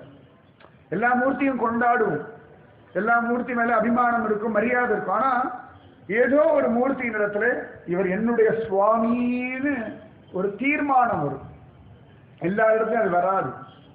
நிறைய திவ்ய தேசங்கள் நான் போயிருக்கேன். ஆனா அனந்த பத்மநாப சுவாமி வரை இவர் என்னுடையவர் அப்படின்னு ஒரு உரிமை வந்துடுச்சு. அது ஏன் வந்தது எப்படி வந்தது எனக்கு தெரியாது, தானாவே வந்துடும். சுவாமி ராமானுஜர் எத்தனை திவ்ய தேசங்கள் எல்லா திவ்யங்களும் போயிருக்கார். ஆனா கூரத்தாழ்வானுக்கு கண்ணு போயிடுது அப்படின்னு உடனே நேர காஞ்சிபுரம் ஐஷன் வந்து வரதனிடத்தை தான் பிரார்த்திக்க சொல்றாங்க. ஏன்னா என் வரதன் ஒரு அபிமானம். இன்னைக்கும் ஸ்ரீரங்கம் போனோம்னா ராமானுஜருடைய தானான திருமேனி சந்நிதி உண்டு. இந்த சந்நிதியில பார்த்தோம்னா ராமானுஜர் பூஜை பண்ணிட்டு இருந்தா வரதராஜனுடைய மூர்த்தி உண்டு, ஸ்ரீரங்கத்துல தானே இருக்கார். அப்ப அழகா ரங்கநாதனை தானே பூஜை பண்ணோம்னா அது தன்னுடைய சுவாமின்னு ஒரு அபிமானம் உண்டு. வடுகனப்பி ஒரு பூஜை பண்ணிட்டு இருந்தார், யாரானா ராமானுஜரையே பூஜை பண்ணிட்டு இருந்தார். வேற யாரும் பெருசா தோணலை அவருக்கு, என் ராமானுஜன் அப்படின்னு அவர் தான் இறுக்கி பிடிச்சுட்டு இருந்தார். அந்த மாதிரி இந்த சக்குபாய்க்கு பாண்டுரங்கன் என்னுடைய சுவாமின்னு ஒரு அபிமானம் வந்தது. அதனால அழகாதையே தியானம் பண்றா. கூட இருக்கவள இந்த குழந்தை ரொம்ப அதிகமா பகவத் பக்தியில் ஈடுபடுறது. அன்னைக்கு அந்த பெரியவரை பார்த்ததுல ஒரு மாதிரி ஆயிடுச்சு. அது குருவுக்கு நல்ல பேர் அப்பப்போ அப்படி கொடுத்துருவாங்க. இவர் வந்ததுலேன்னு எல்லாரும் ஒரு மாதிரி தான் இருக்கா. அதுக்கு முன்னாடி சாதாரணமா எல்லாருடையும் பழகிட்டு இருந்தா, சொந்தக்காரா வீட்டுக்குலாம் அப்பப்போ போயிட்டு இருந்தா, நாங்கெல்லாம் ஒன்னா சினிமாக்கெல்லாம் போயிட்டு இருந்தா இவர் வந்தார் கெடுத்தார். எங்களுக்கெல்லாம் கிடைக்கிற பேர் தான் அதெல்லாம். பல ஊர்கள் போறோம் இல்லையா, ஏடான்னா உருப்படாம போயிட்டு இருக்கா, உருப்பட வச்சோம்னா அது உருப்படாத கூட்டத்துக்கு பிடிக்காது. எல்லாம் பூத்தடிச்சுட்டு கும்மால் அடிச்சுட்டு தான் சுகம் தானே நினைக்கும்.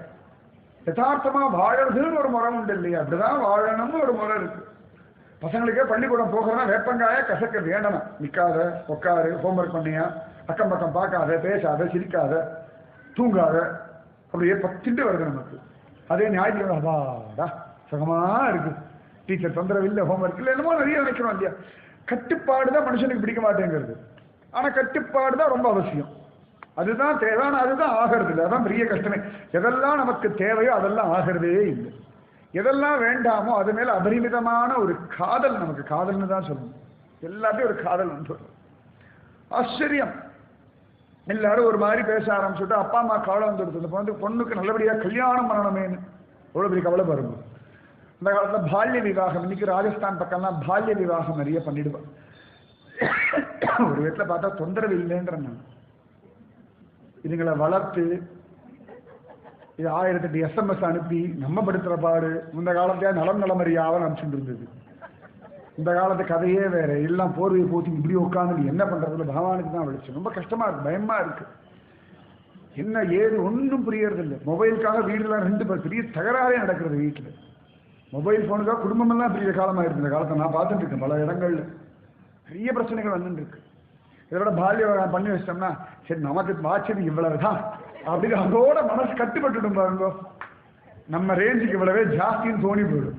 அப்ப பெருசா காம சிந்தனையும் வராது பாருங்க. அதுக்கப்புறம் காம சிந்தனை வரும்பொழுதுதான் இவ அழகா இருக்காளா அவ அழகா இருக்காளான்னு ஒவ்வொன்றையா பார்க்க தோணும். சொஜ்ஜி பஜ்ஜி சாப்பிட்டுட்டோம், அப்புறமா சொல்லி அனுப்புறோம், ஊருக்கு போயிட்டு போன் பண்றோம். தொந்தரவே இல்லை பாருங்க. அப்பயே 2 பேரும் பார்த்தாச்சு, இவா 2 பேரும் பார்க்கவே வேண்டாம், அப்பா அம்மா பார்த்தாச்சு, உனக்கு இவன் இவளுக்கு நீ முடிஞ்சு போச்சு கதை. தொந்தரவே இல்லாத ஒரு காரியம் அது. ஆனா அதுல இந்த இளம் விதவைகள்லாம் வந்ததுதான் சில கஷ்டங்கள் ஆகி போயிடுச்சு. அதெல்லாம் தான் ஒரு கஷ்டமே ஒழிய. ஆனா நிஜமாவே நிம்மதியா இருந்த ஒரு காலகட்டம். அதனாலதான் அந்த காலத்தை பார்த்தா பாட்டி ஒசரமா இருப்பா, தாத்தா குட்டையா இருப்பார். பாட்டி நல்லா சக்கச்சவேன்னு இருப்பா, தாத்தா நல்லா கணங்கரேன்னு இருப்பா. சேராத காம்பினேஷன்லாம் சேர்ந்துருக்கும் அந்த காலத்துல. ஆனா அவ வாழ்ந்த வாழ்க்கை இன்னைக்கு வாழறது இல்லை.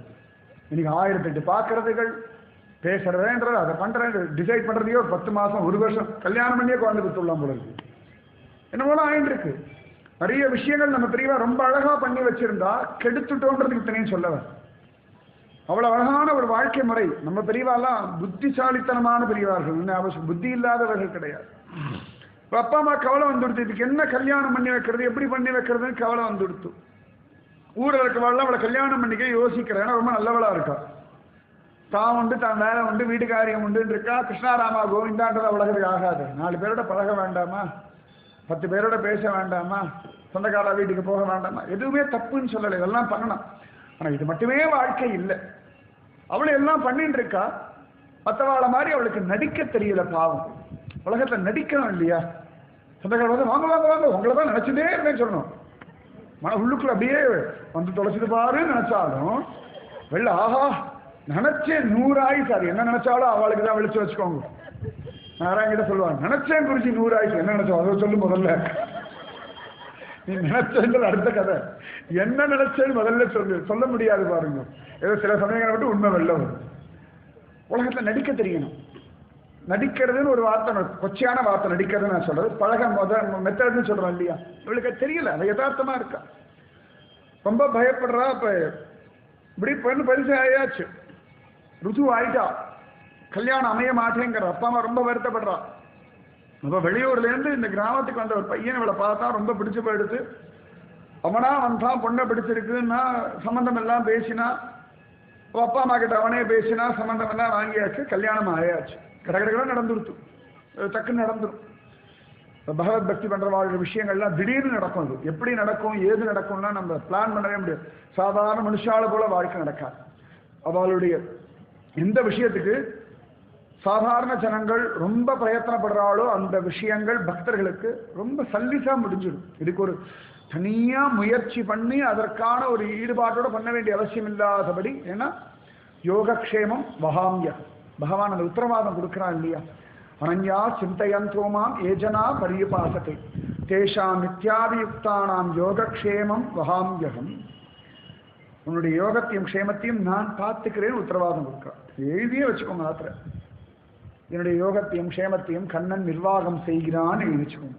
மனசுல கவலை வரும்பொழுதோ, சந்தேகம் வரும்பொழுதோ, சஞ்சலம் வரும்பொழுதோ, பயம் வரும்பொழுதோ, குழப்பம் வரும்பொழுதோ அப்படி படிச்சுக்கோங்க. அவன் பார்த்துப்பான், எல்லாம் அவன் பார்த்துப்பான்னு மனசுல நன்னா ஊறி போயிடுச்சுன்னா கவலைப்பட வேண்டிய அவசியம். ஆனா கவலை வருது மனசுல, இல்லைன்னு சொல்ல மாட்டேன். அவன் மேல வச்ச நம்பிக்கை வீண் போகாது. கடகடகடன்னு ஏதோ கனவு மாதிரி நடந்துடுத்து. ஆண்டாள் கல்யாணம் அப்படிதான் நடக்கிறது. ஆண்டாள் சொப்பனத்துல என்னெல்லாம் பார்த்தாலும் வாரணம் 1000 சூழ வலம் செய்து நாரண நம்பி நடக்கின்றானது பூரண பொற்குடம் வைத்து புறமெங்கும் தோரணம் நாட்ட கணா கண்டேன் தோழினான். அன்னைக்கு அவ கண்ட கணா இன்னி வரைக்கும் ஆடிப்பூர உற்சவம்னா கோலாகலமா இருக்கு ஸ்ரீவில்லிபுத்தூர்ல. யார் வீட்லயே உலகத்துல எந்த புருஷனும் தன் பெண்டாட்டியோட பர்த்டேவை இவ்வளவு கோலாகலமா கொண்டாடி நான் பார்த்ததில்லை. ரங்கமன்னார போல சும்மா கலக்கரா இல்லையா? என்ன பந்தல்! ஸ்ரீரங்கத்தில் ரங்கநாதன் பர்த்டே கூட அப்படி கொண்டாடோட தெரியாது. ஸ்ரீவில்லிபுத்தூர்ல ஆண்டாள் பிறந்த நாள் அப்படின்னா எத்தனை சின்னங்கள், எத்தனை கோலாகலம், என்ன பந்தல்! ஆச்சரியமா இருக்கு. லோகத்துல புருஷன் எப்படி இருக்குன்னா ரங்கமன்னார் போல இருக்கணும். அதுக்கு பொண்டாட்டி கோதமா இருக்கணும் வச்சுக்கோங்க, ரெண்டுமே இருந்தா நடக்கும். அத்தனை ஆச்சரியம், அவ்வளவு வசதி. அதுபோல இவளுடைய கல்யாணம் நல்லபடியா நடந்துடுத்து. அப்பா அம்மாலாம் சொன்னா பார்த்து பக்குவமா நடந்து கோடி பொண்ணே சமத்தாரடி. சரிப்பா, நிறைய விட்டல் விட்டல்னா சொல்லிட்டு இருக்காத, பக்தி மனசோட இருந்தா போதும். சரிப்பா விட்டலா அப்படின்றா. அப்பா சொன்ன இதைத்தான் சொல்றேன். நாங்கள் எங்களுக்கெல்லாம் கூட பக்தி உண்டு, அங்கே போய் விட்டல் விட்டல் அவளை விருப்பேத்தின் இருக்காதுன்னு. ஏன்னா மனுஷாளுக்கு சில பேருக்கு இந்த பகவன் நாமத்தை கேட்க முடியாது.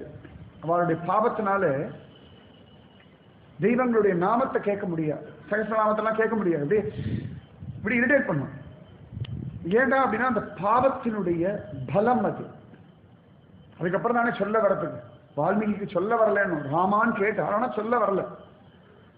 சில பேருக்கு கேட்கவே வராது. சில இடங்கள்லாம் எங்கேயாவது உட்காந்து சுவாமி பாட்டோடைய ஸ்லோகம் எடுனா, சார் கொஞ்சம் சவுண்டு கம்மி பண்ணுறீங்களா, கொஞ்சம் டிஸ்டர்பன்ஸாக இருக்குங்களோ. நிறைய விஷயங்கள் உண்டு. சிலதெல்லாம் நம்மள இந்த மாதிரி பண்ணுறோம் வச்சுக்கோங்க. சில சமயத்தில் வெள்ளிக்கிழமை வந்தால் ஃபுல் வால்யூமில் வச்சு பக்கத்து வீட்டில் இருக்க பயமுறுத்தக்கூடாது பக்தின்னு சொல்லி. பக்தி எந்த அளவுக்கு இருக்கணுமோ, எந்தெந்த விஷயங்கள் எப்படி இருக்கணும்னு இருக்கு. இப்போ நான் ரகசியம் மைக் ஆஃப் பண்ணிட்டு பேச முடியாது, இப்போ சவுண்ட் இருந்தால் தான் கேட்கும். எந்தெந்த விஷயங்கள் எப்படின்னு அப்பா சொன்னார். எல்லாம் கேட்டுண்டா. எப்படி இருந்தாலும் விட்டலன் கூட இருக்கான்னு நம்பிக்கை அவள் கிளம்பி போயிட்டா. நிஜமாவே பெண்களுக்கு பக்தி ரொம்ப அவசியம். ஆனால் கல்யாணம் ஆகி போகும்போது முன்ன பின்ன தெரியாதவா தான், அது வரைக்கும் பழக்கமே இல்லாதவா தான். கணவனாக இருக்கட்டும், மாமியாராக இருக்கட்டும், யாராவனா இருக்கட்டும், பழக்கப்பட்டவாளாகவே இருந்தாலும் கூட அவள் வீட்டு மாட்டு பொண்ணா நுழையும் பொழுது கதை வேறதான். நான் பார்த்துருக்கேன். சொந்த மாமா பிள்ளைய தான் கல்யாணம் பண்ணியிருப்பா, சொந்த அத்தை பொண்ணை தான் குடும்பத்தை பார்த்து எனக்கு இவதான் வேணும்னு ஒத்த காலம்னு கல்யாணம் பண்ணியிருப்பா. மாட்டு பொண்ணா வந்தோன்னா அப்படியே உள்டா கதை. நிறைய வீடுகளை நான் பிரத்யட்சமா பார்த்துருக்கேன். அதிசயமா இருக்கும். சொந்த மாமா பொண்ணு தானே அப்படின்னா அதெல்லாம் நடக்காது. சகோதரன் தானே, சகோதரி பொண்ணு தானே எல்லாம் அப்ப எல்லாம் மறந்து போயிடும். அப்படியே தலைகீழா மாறி போய்டுறது. அதிசயமா இருக்கு. போயாச்சு பக்தி நாமஜபம் விட்டலன்ற ஒரு நம்பிக்கையில போயிட்டா. பாண்டரங்கன் இருக்கான், பண்டரிநாதன் இருக்கான். அழகா போயாச்சு. அவ அப்பா அம்மாவுக்குலாம் பெருசா கல்யாணத்துல பிடிக்கல. இந்த மாப்பிள்ளையோட அப்பா அம்மாவுக்கெல்லாம் இவனுக்காக ஒத்துனுட்டான். வீட்டுக்கு வந்தோடனே ஆரம்பிச்சாச்சு மாமியார், என் பிள்ளைக்கு அப்படி சீர்சனத்தை பண்றேன்னா அத்தனை பொண்ணுகள் லைன்ல நின்னா, என்னமோ அவன் உன்னை பிடிச்சு கொடுத்தோன்னா அதனால கல்யாணம் பண்ணி கொடுத்தேம்மா அப்படின்னு. இந்த பிள்ளைய வேண்டாம் பல பெண்கள் ஒதுக்கி தள்ளி வச்சிருக்கான். ஆனா சொல்லிக்க வேண்டியது தானே, விஷயத்துக்கு அப்படி ஏற்றம் கொடுத்தா தானே அதுக்கு விலை உண்டு. இப்படி எல்லாம் சொன்னா உடனே சக்குபாய் சொன்னா என்னுடைய பாக்கியம்மா அப்படின்னு. அவளுக்கு அது கோவம். அப்ப எனக்கு என்ன துர்பாகியமா அப்படின்ட்டா. சரி அவ பார்த்த அவள பேசினா பிரச்சனை, பேசாம இருந்தா அகம்பாவின்றா. பேசினா ரொம்ப திமிரு ஜாஸ்தின்னு. உலகம் இருக்கு பாருங்க, ரொம்ப கஷ்டம். ஆனா அவ எல்லாத்தையும் விட்டலன் திருவடிகளை போட்டு, விட்டலா எனக்கு ஒன்றும் தெரியாது, இத்தனை நாள் நீ அங்க வச்சாய், இப்ப இங்க வைக்கிற. ஒவ்வொருத்தருடைய வாழ்க்கை ஒவ்வொரு விதமா இருக்கு. எந்தெந்த சமயத்துல தெய்வம் நம்மளை எங்க வைக்கணுமோ அங்க வைக்கிறது. மார்ஜார நியாயம், பூனைக்குட்டி நியாயம். பூனைக்குட்டிய தாய் பூனை ஒவ்வொரு இடத்துல கொண்டு வைக்கிற. அந்த மாதிரி தெய்வமும் நம்மளை ஒவ்வொரு காலத்துல ஒவ்வொரு இடத்துல வச்சு இன்னைக்கு இங்க கொண்டு வந்து உட்கார வச்சிருக்கு. நாளைக்கு எங்க வைக்கிறது தெய்வத்துக்கு தெரியும், ஒவ்வொரு நாளும் பகவானுக்கு தெரியும். அவள் பாட்டுக்கு பக்தி பண்ணிட்டு இருக்கான், நாமஜபம் பண்றான். ஆரம்பத்துல அவள் புருஷன் ரொம்ப ஆசையோட இருந்தான். உனக்கு என்னம்மா வேணும், நீ கிடைச்சது என் பாக்கியம், நீ நல்ல பக்தை, ஒன்ன மாதிரி ஒருத்தி தான் வேணும் எல்லாம். அந்த ஆசை 6 மாசம் மோகம் 30 நாள் எல்லாம் உண்டு. அதுக்கப்புறம் கதையே வேற. கல்யாணம் ஆன உடனே பெண்டாட்டி கையில சூடு பட்டுதுன்னா பர்னாலோட அலைவான். கொஞ்சம் வருஷம் ஆயாச்சுன்னா அறிவு இல்லை, கண் இல்லை. அதுக்கப்புறம் அவ அர்ச்சனை வேற மாதிரி வரும். அவ்வளவுதான். அது பார்த்து அப்படிதான். முதல்ல காலில் முள்ளு குத்தி எடுத்தோன்னா முள்ளை திட்டுவான். ஒரு 6 வருஷம் ஆயாச்சுன்னா பொண்டாட்டியை திட்டுவான். அவ்வளவுதான். முள்ளு மேல இருந்த கோபம் பொண்டாட்டி மேல மாறும். அவ்வளவுதான். அதே தான் பொண்டாட்டிக்கு வச்சுக்கோங்க. புருஷன் சொல்லிடுறான், ஸ்திரீகள் சொல்றது இல்லை. சில ஸ்திரீகள் அதையும் தாண்டி சொல்லவும் சொல்லிடுறான். அப்ப அவ சுதந்திரத்தை பொறுத்து இருக்கு. இப்படி கொஞ்ச நாள்ல அப்படி எல்லாம் கசக்க ஆரம்பிக்கிறது. ஆனா இவள் எப்பொழுதும் போல யதார்த்தமா தான் இருக்கா. மாமியாருக்கு அவளை பிடிக்கல, நாத்தனாருக்கு அவளை பிடிக்கல. அந்த காலத்துல இந்த எந்திரத்துல தான் அரைக்கணும், எல்லாம் உட்காந்து அரைக்க சொல்றா. அப்படியே அரைக்கிறா, எந்திரத்துல அரைக்கிறா. எல்லாம் விட்டல் நாமத்தை சொல்லிட்டு அது எவ்வளவு வேலை கொடுத்தாலும் முகம் சுடிக்காம வேலை செய்ய. அது பெரிய கஷ்டம் பாருங்க. இந்த காய் காய்க்கிற மரம் கல்லடி படுன்னு, அது நல்லா இருந்தாலும் பிரச்சனை, நல்லா இல்லைனாலும் பிரச்சனை. அது அவ்வளவு வேலையும் கொடுக்குறான். அவன் பாட்டுக்கு அந்த விட்டலன் பலம். அதுக்கு பேய் மாதிரி வேலை பண்றான். எல்லாரும் எல்லா வேலையும் கொடுக்குறான், எல்லா வேலையும் இவன் பண்றான். ஆனா பேய் மாதிரி வேலை பண்றான் அப்படின்றான். சாப்பிட உட்காந்தா சாப்பிட விட மாட்டேங்கிறான். அதை சாப்பிட, இதை சாப்பிட, பழைய சாப்பிட. சரி, விட்டலன் என்ன பக்குவப்படுத்துறான். எது வர்றதோ பகவானுக்கு தெரியும். அது கஷ்டமோ நஷ்டமோ சரியோ தப்பு பகவானுக்கு தெரியாம நமக்கு ஒண்ணு நடக்காது. அதனால யார் மேலேயும் கோபம் வேண்டாம், யார் மேலேயும் வெறுப்பு வேண்டாம். நம்முடைய துன்பத்துக்கு அவர்கள் காரணம்ன்ற அபிப்பிராயமும் வேண்டாம். நம்முடைய பூர்வ ஜென்ம கர்ம வினை யத்யத் பவ்யம் பவத் பகவன்னு பூர்வ கர்மானு ரூபம். குலசேகர ஆழ்வார் சொல்றார், என்னுடைய பூர்வ ஜென்ம கர்ம வினைப்படி எது எது எப்படி நடக்கணுமோ நடக்கட்டும். எனக்கு ஒரே ஒரு பிரார்த்தனை தான், எப்பொழுதும் முன் ஸ்மரணம் எனக்கு இருக்கா, உன்னையே நான் நினைச்சுட்டு இருக்கேன். அதனால பெருசா மனசுல அலட்டிக்க வேண்டாம். நான் அவளை கஷ்டப்படுறேனே, அவளை கஷ்டப்படுத்துறாள், அவளுக்கு இரக்கமே கிடையாது, இதெல்லாம் யோசிக்கிறதுக்கெல்லாம் நேரம் இல்லை. உங்க மனசை நீங்க லேசா வச்சுட்டேன்னா இது பாதிக்காது. உங்க மனசை கனமாக்கின்றா உங்களை தான் பாதிக்க போறது. நீங்க லேசாக லேசாக அவ எவ்வளவு சொன்னாலும் இந்த எருமை மாட்டு மேல மழை பெஞ்ச மாதிரி போயிட்டு இருக்கணும், அவ்வளவுதான். பக்தியே எதுக்குன்னா அதுக்குதான், எதுவுமே பாதிக்காம இருக்கிறது. அதுக்காக எப்படி வேணா இருக்க அர்த்தம் இல்லை. நம்ம செய்ய வேண்டிய கடமைகளை செஞ்சும் நல்ல பெயர் இல்லை, கெட்ட பெயர் உண்டாகிறது அப்படின்னா சரி அப்படின்னு போயிட்டு இருக்கணும். அது மேல பெருசா அதை மனசுல ஏத்திக்க வேண்டிய அவசியம் இல்லை. குருஜியம்மா எனக்கு முதல்ல சொன்ன பாடமே அதான். மனசுல எதையும் ஏத்திக்காதரா, மனசுல எப்படியே தான் சொல்லுவார். நான் எனக்கு புரியது ரொம்ப வருஷம் ஆச்சு வச்சுக்கோங்க. மனசுல எதையும் ஏத்திக்காதரா, நாமஜபம் பண்ணலாங்க. மனசுல எப்படி எதையும் ஏத்திக்கா, மனுஷன் தானே, எனக்கு மனசு இல்லையா, நம்ம சொல்லுவோம் எனக்கு ஒரு மனசு இல்லையா, நான் கேட்ட குடிமை எனக்கு ஒரு மனசு இல்லையா, எப்படி ஏத்துக்காம இருக்க முடியும்னு. அது புரியும்டா, நாமஜபம் பண்ணிடுவார். நான் சொன்னேன் என்னத்தை புரியவர்கள் வயசுதான் முடியும்னு. அம்மா சொன்ன வயசு முடிஞ்ச அளவு புரியட்டுமே அப்படின்னு. சத்தியம், மனசுல ஏத்திக்காத வரைக்கும் எதுவுமே நம்மளை பாதிக்கா. பக்தியே எதுக்குன்னா இந்த மனசை லேசா வச்சுக்கிறதுக்காகத்தான். கனமா வச்சுக்காது, கனமே வேண்டாம். கனமான ஒரு பொருள் அப்படின்னா பகவானை மட்டும் வச்சுக்கோங்க. மனசை லேசா வச்சுருக்கோம். பேப்பர் வெயிட் மாதிரி பாண்டங்களை கொண்டு மேலே வச்சுருக்கோம், அவ்வளவுதான். மனுஷால கொண்டு வச்சுக்கினா அவளை வேற சுமக்கணுமா, தலையெழுத்தான். இவா வெள்ளேந்து பேசுறதே சகிக்கலை, இவாளை பார்த்தாலே பிடிக்கல, இதை வேற பத்திரமா மனசுல வச்சிருந்தா மூஞ்சும் மூக்கும் மொழியும் வார்த்தை செக் அப்படி. எதுக்கு இதை போய் கஷ்டப்பட்டு நினைக்கணும்? எங்களோட கேள்வி இவ்வளவுதான். இதுதான் நன்னா இல்லை, பார்க்க சகிக்கல, வார்த்தை கேட்க முடியல, காதில் ஈர்ச்ச காட்சி ஊத்துறா போல இருக்கு. அப்புறம் அதையே ரிப்பீட் பண்ணி உங்க காதை நீங்களே அவ ஒரு தடவை தானே ஊத்தினா ஈயத்தை காட்சி, நீங்க 1000 தடவை ஊத்திக்கணும். அவள் ஒரு தடவை பக்கத்தை இப்படி வச்சுட்டா நீங்க 1000 ரிப்பீட் பண்ணி ரீவைண்ட் பண்ணி ஏன் பார்க்கறது? ரீவைண்ட் பண்ணி பார்க்கணுமா? பாண்டரங்கனை பாருங்க, வைகுண்டபதியை பாருங்க, ரங்கநாதனை பாருங்க, திருப்புள்ளாறு ஜெகநாதனை பாருங்க, காஞ்சி வரதராஜனை பாருங்க. பார்க்கறதுக்கு எவ்வளவோ அழகான திருமுகங்கள்லாம் இருக்கு. அதை விட்டுட்டு இவாளுடைய முகத்தை ஏன் நினைக்கணும்? என்ன அவசியம் இருக்கு? இவன் எவ்வளவு தானே சிடு விழறாளா, சீறி விழறாளா, அசிங்கப்படுத்துறாளா? இவாளை தூக்கி ஓரத்துல வச்சுட்டு அந்த இடத்துல பாண்டரங்கனை வச்சுருங்க, இவ்வளவுதான் சொல்றேன். இவரை தூக்கி அப்படி வச்சிருங்க, அவனை தூக்கி வச்சிருங்க. ரொம்ப சுகம், சுலபம், முடியாத காரியம் எல்லாம் கிடையாது. நம்ம அவளுக்கு முக்கியத்துவம் கொடுக்கறதுனாலதான் நம்முடைய ஹிருதயத்துல அவளுக்கு இடம் கொடுத்து வைக்கிறோம். அவனுக்கு முக்கியத்துவம் கொடுத்தாச்சுன்னா இவாளுக்கு அந்த முக்கியத்துவம் குறைஞ்சு போயிடும் இல்லையா? இப்ப டிவியில ஒரு சேனல் பார்த்தா மற்ற சேனல் போய் ஓரம் தள்ளிடும் இல்லையா? அவ்வளவுதான். பாண்டரங்கனை வச்சுட்டு இருக்கோம், மற்ற ஓரம் தள்ளிடும். அவன் மனசுல பாண்டரங்கனை வச்சுட்டான், ஆனா அவளுக்கு பிடிக்கல. இவன் எது வந்தாலும் பயமேன்னு இருக்கா, அடிக்க ஆரம்பிக்கிறான். சரி, அதையும் பொறுத்துட்டான். வீடு வாசல்லாம் பெருக்கிறான். ஒவ்வொரு பக்கம் பெருக்கிட்டு போறான், இன்னொரு பக்கம் மாமியார் காடி குப்பை போட்டுட்டே வரா, பின்னாடியே நாத்தனா திட்டிகிட்டே வரா. யார் குப்பை போட்டா? வீட்டை பெருக்க வேண்டிய பொறுப்பு இல்லையா?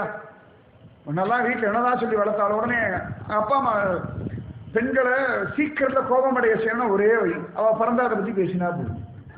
ஆண்களுடைய பெரிய பிரம்மாஸ்திரம் அதான். அங்க தொட்டா போதும், 1000 வோல்ட் மின்சாரம் தூக்கி அடிச்சு பஸ்மம் பண்ணிடும். எல்லாம் மகாகாளி, உக்ரகாளி, ஜெய் காளி தான், மா காளி தான், எல்லாம் திரௌபதி தான். கூந்தலை பிரிச்சாதான் முடியவே மாட்டா. அதுதான் பிரச்சனை. ஆண்களும் அதுதான் தொடுவா, இவாளுக்கு அதுதான் ஆகாது. அவாவாளுக்கு அவாவா குடும்பம், அவாவது வசதி தானே. அது சரி தப்புன்னு சொல்லவே முடியாது, அது நியாயம் தானே. அந்த மாதிரி எல்லாம் சொல்றா. அதுக்கும் இவ தேமேன்னு விட்டலன் நாமத்தை ஜபிக்கிறார். அதாவது ஒரு ஸ்திரீ எப்படி வாழணும்ன்றது சக்குபாயுடைய வாழ்க்கை. அதாவது இப்படி கஷ்டப்படுத்துறான்றதுக்கான சொல்ல வரல, அந்த வாழ்க்கையுடைய யதார்த்தம். சில பேருக்கு வெளியில கஷ்டம் வரும், சில பேருக்கு வீட்டுக்குள்ளேயே கஷ்டம் வரும். இவளுக்கு எல்லா விதத்திலையும் எல்லா விதமான கஷ்டமும் வருது. எல்லாத்தையும் கொடுத்துக்கிறார். காரியேஷு தாசி, கரணேஷு மந்திரி, ஸ்னேகே சமாதா, சயனேஷு வேஷா, ரூபேஷு லக்ஷ்மி, க்ஷமயா தரித்ரின்னு அப்படியே இருக்கா. வீட்டு வேலைகள் அவளை இழுத்து கொண்டு பண்றா. அக்கம் பக்கத்துல யாரோடையும் இவா பேச விட மாட்டேங்கிறா. உடனே அவள்லாம் பேசுறது இல்லையே அப்படின்னு மாமனார்கிட்டயோ மாமியார்கிட்டயோ நாத்தனார்கிட்டயோ கேட்டா அவன் அகம்பாரி எங்ககிட்டயே பேசுறது இல்லைன்றான். இவ மேல ஒரு பாவம் இல்லை, ஒரு பழி. ஆனா ஊர் முழுக்க அவளை பத்தி தப்பு தப்பா பேசுறது. பரதன் ஒரு வாழ்க்கை வாழ்ந்தான் இல்லையா கஷ்டப்பட்டு, ஒரு பாவம் அவன் பண்ணல, ஆனா எல்லா பழியும் அவன் மேல விழுந்தா போலே எல்லா பழியும் அவன் மேல விழுறது. ஆனா அத்தனையும் பகவன் நாமத்தை சொல்லிண்டு ஜெயிக்க. நாமஜபம் நம்முடைய மனசை அவ்வளவு அழகா பக்குவப்படுத்தும். அதுக்குதான் திரும்ப திரும்ப நாமஜபம் பண்ணுங்க நாமஜபம் பண்ணுங்கன்னு சொல்றோம்னா, அதுபோல மனசை பக்குவப்படுத்தக்கூடிய மருந்து வேற எதுவும் இல்லை. வியாமோக பிரசம ஔஷதம் அப்படின்றார் குலசேகராழ்வார். பெரிய ஔஷதம் இது, மனசுக்கு நல்ல மருந்து. என்னரு மருந்தே என்னை நீ காப்பாற்றும் பாடுறோம் இல்லையா? எதுக்குடானா மனசுக்கு ஆறுதல் தரக்கூடிய மருந்துன்னா பகவன் நாம சங்கீர்த்தம். யார் எப்பேற்பட்ட காயத்தை மனசுல பண்ணாலும் அதை குணமாக்கக்கூடிய சக்தி நாமஜபத்துக்கும். கணவனுடைய வார்த்தையோ, மாமியாருடைய செய்கையோ, கூட பிறந்தாவாளுடைய நம்பிக்கை துரோகமோ, இல்ல முன்ன பின்ன தெரியாதவள் சொன்ன ஏச்சு பேச்சுக்களோ, எப்பேற்பட்ட மனசினுடைய வலியா இருந்தாலும் அதுக்கு ஒரே மருந்து நாமஜபம். சின்ன வயசுலேருந்து இருக்கலாம், நடு வயசுல வந்திருக்கலாம், தெரிஞ்சோ எதுவா இருந்தாலும் மனதினுடைய கண்ணுக்கு தெரியாத ஒரு காயம், நாவினால் சுட்டவடு, அதெல்லாம் வெளியில போட்டுடலாம், ஆயின்மெண்ட் எல்லாம் போட்டுடலாம். சரி பரவாயில்லையா, அப்ப கம்மியாயிடுச்சு பரவாயில்லையே 4 பேர் சொல்ல முடியும். மனசுடைய காயம் வெளில சொல்லவும் முடியாது. அது அப்பப்ப திடீர்னு புண்ணாயிடும். மறைஞ்சு போயிருக்கும், மறந்து போயிருக்கும். திடீர்னு என்னைக்காவது ஒரு நாள் ஒரு சின்ன சண்டையில அந்த பழைய புண்ணு கிளறிடுவோம். அது உள்ள அப்படியே போட்டு ரணகாலம் பண்ணிடும். அந்த மாதிரி விஷயங்கள் எல்லாத்துக்குமே ஒரே மருந்து நாமஜபம். நன்னா ஞாபகம். எந்த ஜாதியமான இருக்கட்டும், எல்லாருக்கும் மனசு உண்டு. எந்த மதத்துக்காக மனசு உண்டு. பணத்துக்கும் மனத்துக்கும் சம்மந்தமே கிடையாது. பணம்ன்றது உடல் சம்பந்தப்பட்ட விஷயம். மனசுக்கு பெரிய பணக்காரனும் தன் மனசுக்கு இதமான விஷயங்களை தான் தேடிட்டு இருக்கான். சின்ன குழந்தையா இருக்கட்டும், வயசானவா இருக்கட்டும், படுத்த படுக்கையா இருக்க முடியாதவர்கள். எத்தனை பேர் வயசானவா முடியாம இருப்பா. இப்ப சொல்லுவேன் எனக்கு அவளை பார்க்கணும் இவாளை பார்க்கணும் அப்படின்னா. எதுக்குடா அந்த மனசுக்கு ஒரு சமாதானம். இவாளை பார்த்துட்டோம், அவ குரலை கேட்டுட்டோம்னா ஒரு சமாதானம். இந்த கை குழந்தையெல்லாம் இருக்கும், வேலைக்கு போற அம்மாவோட கை குழந்தையெல்லாம். அது அம்மா வர குழந்தை அப்படின்னா அந்த சப்தத்துக்கு கால் அப்படி உதைக்கும். அந்த சப்தத்தை கேட்டு உதைக்கும். அதுக்கு மனசுக்கு அவ்வளவு சந்தோஷம். எங்க அம்மா அவ்வளவு நேரம் இல்லை, இப்போ ஆஃபீஸே வந்தாச்சுன்னு ஒரு குதூகலிக்கிறது பாருங்க, அந்த ஒரு சந்தோஷம். அப்ப அந்த மனசுக்கு ஒரு ஹிதம் நாமஜபம். நன்னா ஞாபகம். எந்த மனசு எப்ப காயப்படும் தெரியாது. அந்த காயம் எப்ப நம்மளை அழவிடும் தெரியாது.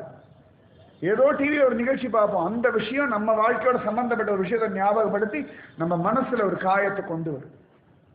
அப்ப நாமஜபம் தான் 24 மணி நேரம் எப்பெல்லாம் தோன்றதோ நாமஜபம் பண்ணிட்டே வாங்க. அது விஷ்ணுனுடைய நாமஜபம் நிச்சயமா மனசுக்கு நல் மருந்து, செலவில்லாத மருந்து. எப்ப வேணா போட்டுக்கலாம், எவ்வளவு போடாலும் அப்படியே ஒரு மனசுல ஒரு சமாதானத்தை கொடுத்துரும். இந்த காயத்தை அப்படியே மாற்றி விட்டுரும். இந்த உடம்புல எல்லாம் ஏதோ தீக்காயம் பட்டு அப்படி எரிஞ்சதுன்னா உடனே சான் காது விட சில்லுடா அப்பாடா அப்படின்னு இருக்கும். அந்த மாதிரி அந்த ரணத்துக்கு சுகமான மருந்து பகவன் நாம சங்கீர்த்தம்.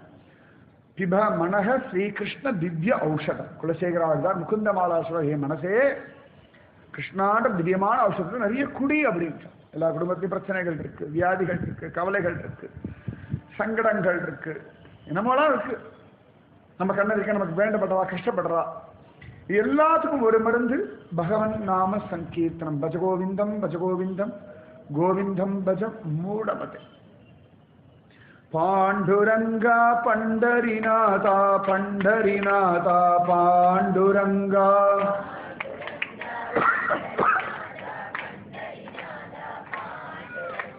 பாண்டுரங்கா பண்டரிநாதா பண்டரிநாதா பாண்டுரங்கா.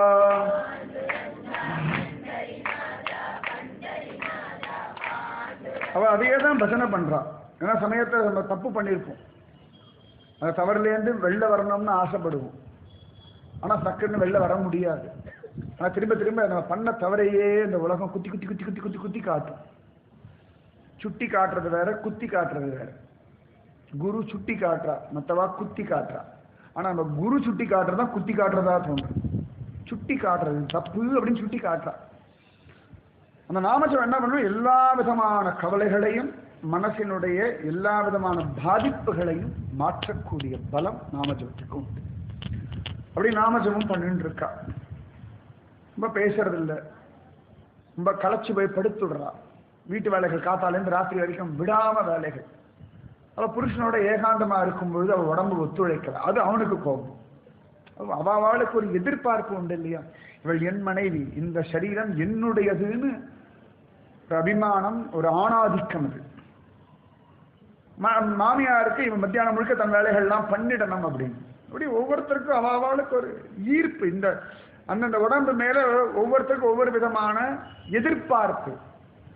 குழந்தை முதற்கொண்டு அப்பா அம்மா அண்ணா தம்பி அக்கா தங்கைகள் எல்லாருக்கும் ஒரு எதிர்பார்ப்பு. வீட்டிலே யாராவது வேலைக்காரங்க வராங்கன்னா அவ இந்த டைம் டீ குடிப்பான்னா அந்த டைம் டீ கொடுக்கணும். அவ கோச்சிக்கிறான். அதிசயமா இருக்கு. டீ கொடுக்கணும் நியாயம் தான் இல்லைன்னு சொல்லலாம். ஆனா அதுக்கு கோச்சிக்கிறா இல்லையா? அவள் பாத்திரத்தை வைக்கும்போது நமக்கு தெரியுதான் டீ கொடுக்க டைம் ஆயிடுது, மறந்து போயிடுது அப்படின்னு நமக்கு தோன்றது. புரிய வச்சு விட்றா இல்லையா? அப்போ ஒவ்வொருத்தருக்கும் நம்ம கிட்ட ஒரு எதிர்பார்ப்பு. இவாளோட போராடும் பொழுது உடம்பு களைச்சித்தானே போயிடுறது. அப்ப அவனுக்கு பிடிக்கல, இவளுக்கு பிடிக்கல. இதுக்கு நடுவில் வாழ்ந்துட்டு இருக்கா. என்ன தைரியம் வேணும்? அசாத்தியமான தைரியம். இங்கேன்றா தைரியம்னா நாமஜபம். இந்த காலத்து மாதிரி எனக்கு பிடிக்கல போடா அப்படின்லாம் கிளம்பி வர முடியாது. அந்த காலத்துல டைவர்ஸ் தரேன் அப்படின்லாம் சொல்ல முடியாது. சொல்லாம கொள்ளாமலாம் போக முடியாது. ஆனா குடும்ப மானம் பாப்பா, அப்பா அம்மாவுடைய கவலைகள் பாப்பா. சரி நம்ம போயிட்டோம்னா நம்ம தங்கைகள்லாம் இருப்பாள், சொந்தக்காரன் ஊர் பேர்லாம் கெட்டு போயிடுமே, நம்ம ஒருத்தர் கஷ்டப்பட்டாலும் பரவாயில்லன்னு இந்த சகிப்புத்தன்மை அதை நிறைய அட்வான்டேஜா எடுத்து கஷ்டப்படுத்துறா. எதுக்கும் கவலைப்படலாம். ஒரு பக்கம் மாமியார் குப்பை போடுறா, கிருஷ்ணன் லீலையை நினைச்சுக்கிறா. சாப்பிடும்போது எந்த தட்டி விடுறா. தின்ன பழம் கொண்டு தருவான், பாதி தின்னும் பொழுதினில் தட்டி பறிப்பான், தீராத விளையாட்டு பிள்ளை. கிருஷ்ணலீலை அனுபவிக்கிறது பெரிய விஷயமே இல்லை. உட்காந்து கதை கேட்கலாம், சூப்பரா இருக்கேன்னு. அதே மாதிரி யாராவது நம்ம கிட்ட வெறுப்புல பண்ணும்பொழுது கூட அதுல கிருஷ்ணலீலை ரசிச்சோன்னா சத்தியமா அவங்களை நிக்க வச்சு சேவிக்கலாம். அந்த பாவம் வரணும். தீக்குள் விரலை வைத்தால் நந்தலாலா, நின்னை தீண்டும் இன்பம் தோன்றுதடா நந்தலாலா. என்ன அனுபவம் பாரதியா இருக்கு. தீனா வெறும் இந்த தீ மட்டும் இல்லை, மனுஷர்கள் கேவலப்படுத்துற அந்த தீ வரைக்கும் நின்னை தீண்டும் இன்பம் தோன்றுதடா நந்தலாலா. அவ எல்லாத்தையும் அப்படி பழகிக்கிறான். என்னைக்கோ ஒரு நாள் அவன் மாமியார் ஏதோ நல்ல பழிக்க பழிக்க கரண்டியை காய்ச்சி ஒரு சூடு இழுத்துட்டா. காலில் விட்டலான்னு கத்திட்டான். அப்படி கத்தும்போது கூட கண்ணில் கண்ணீர் வருது. நீ எப்படா காட்டு தீயை குடிச்சாய், இந்த சூடே எனக்கு தாங்க முடியலையே விட்டலான்னு கத்தரா. தேகு துக்காராம் பிறந்த இடம் சன் துக்காராம். அங்க ஒரு பாண்டரங்கன் உண்டு. அந்த பாண்டரங்கனுக்கு துக்காராமுடைய மனைவி சுட சுட பாலை கொடுத்துட்டா. நேரடியாக கொண்டு வாயில வச்சுட்டா, சுட்டுடுத்து. இன்னைக்கும் அந்த சுட்ட தழும்பு உதட்டில் அப்படியே இருக்கு. பார்க்கும்போது மனசு பதறும். ஊத்துக்காடுன்னு ஒரு இடம் உண்டு. ஊத்துக்காடு வேங்கட கவி. ஆடாது அசங்காது வாக்கண்ணா அந்த மாதிரி நிறைய பாட்டு உண்டு இல்லையா? அலைப்பாயுதை நிறைய கிருஷ்ணகானம். அந்த இடத்துல போனோம்னா கிருஷ்ணனுடைய கால் முழுக்க அந்த காளியன் கடிச்ச தழும்பு இருக்கும். பார்த்தாலே மனசு பதறும். ஐயோ இப்படி கடிச்சுட்டான படுவாவி அப்படின்ட்டு. அவருக்கு அந்த மாதிரி தனக்கு நடக்கக்கூடிய சம்பவங்கள் எல்லாமே கிருஷ்ணலீலையை நினைச்சிருந்த ஐயோ கிருஷ்ணா நீ எவ்வளவு கஷ்டப்பட்டிருப்பாய் அப்படின்னு நினைச்சுக்கிறாளாம் மனசு முழுக்க. நாத்தனார் ஏதான திட்டினா கூட ஏதோ கோபி திட்டுறான்னு நினைச்சுக்கிறாளாம். சுத்தி வர அவளுக்கு எல்லாமே இந்த பாகவதம் கிருஷ்ணலீலை. எதுக்கு இதெல்லாம் கேட்கிறோம் அப்படின்னா யாராவது நம்மளை அவமானப்படுத்தும் பொழுதோ கேவலப்படுத்தும் பொழுதோ நம்ம எதிர்பார்க்காத சம்பவங்கள் வாழ்க்கை நடக்கும் பொழுதோ இந்த விஷயங்கள் எல்லாம் நினைச்சுண்டு கிருஷ்ணனிடத்துல மனசை கொடுக்கறதுக்காகத்தான் இவ்வளவு. அதுக்காகத்தான். ஏன்னா கஷ்டம் இல்லாம யாரும் இல்லை, பிரச்சனை இல்லாம யாரும் இல்லை, வியாதி இல்லாம யாரும் இல்லை, தொந்தரவு இல்லாத குடும்பம் இல்லை. இதை தாண்டிதான் வாழ்ந்துட்டு இருக்கோம். இதை தாண்டிதான் வாழணும், வேற வழி இல்லை.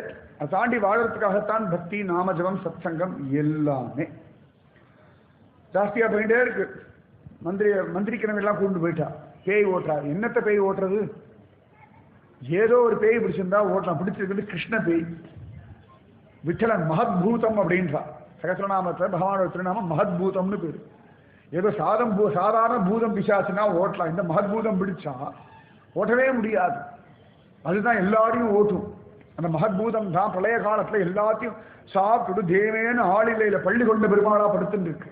இந்த பூதத்தை யார் கொண்டு விரட்டுறது? எதுக்கும் ஓடாத ஒரு பூதம் இது. என்னெல்லாமோ பண்ணி பார்க்கறா. இவ பார்க்கறா, அழறதா சிரிக்கிறதான்னு தெரியல. அப்போ நான் நினைக்கிறா, சத்குருநாதா நீங்க விட்டலன் வேற கொடுத்துட்டு போயிட்டாரு. இவ்வளவு கஷ்டப்படுவேன்னு தெரிஞ்சே முன்னாடியே விட்டலன் நாமத்தை கொடுத்தாடான்னு நினைச்சுட்டா. அப்ப பார்த்தா சரி எல்லாம் கஷ்டம் அனுபவிக்கிறேன், எனக்கு ஒரே ஒரு தடவை உங்க தரிசனம் கிடைக்காதா, சத்குருநாதா தரிசனம் கிடைக்காதா அப்படின்னு கதறா. எதிர்ச்சையா தண்ணி எடுக்க குளத்துக்கு போறா. சத்குருநாதன் எதிர்க்க வந்துட்டா. அதே ஏகதாரா வச்சுண்டு பாண்டுரங்கா பண்டரிநாதா பண்டரிநாதா பாண்டுரங்கா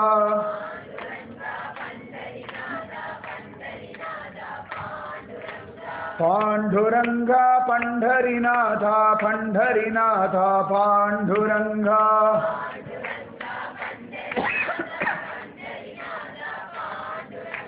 சத்குருநாதா பாண்டுரங்கா சஜ்ஜன ரசிகா பண்டரிநாதா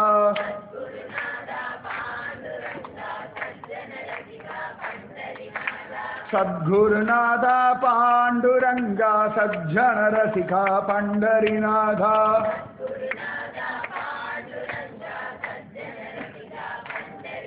அந்த பாட்டு கேட்டோன்னா அவளுக்கு சந்தோஷம். ஓடி வந்தா சத்குருநாதன் திருவிடிகள் அப்படி சேவிச்சுட்டா.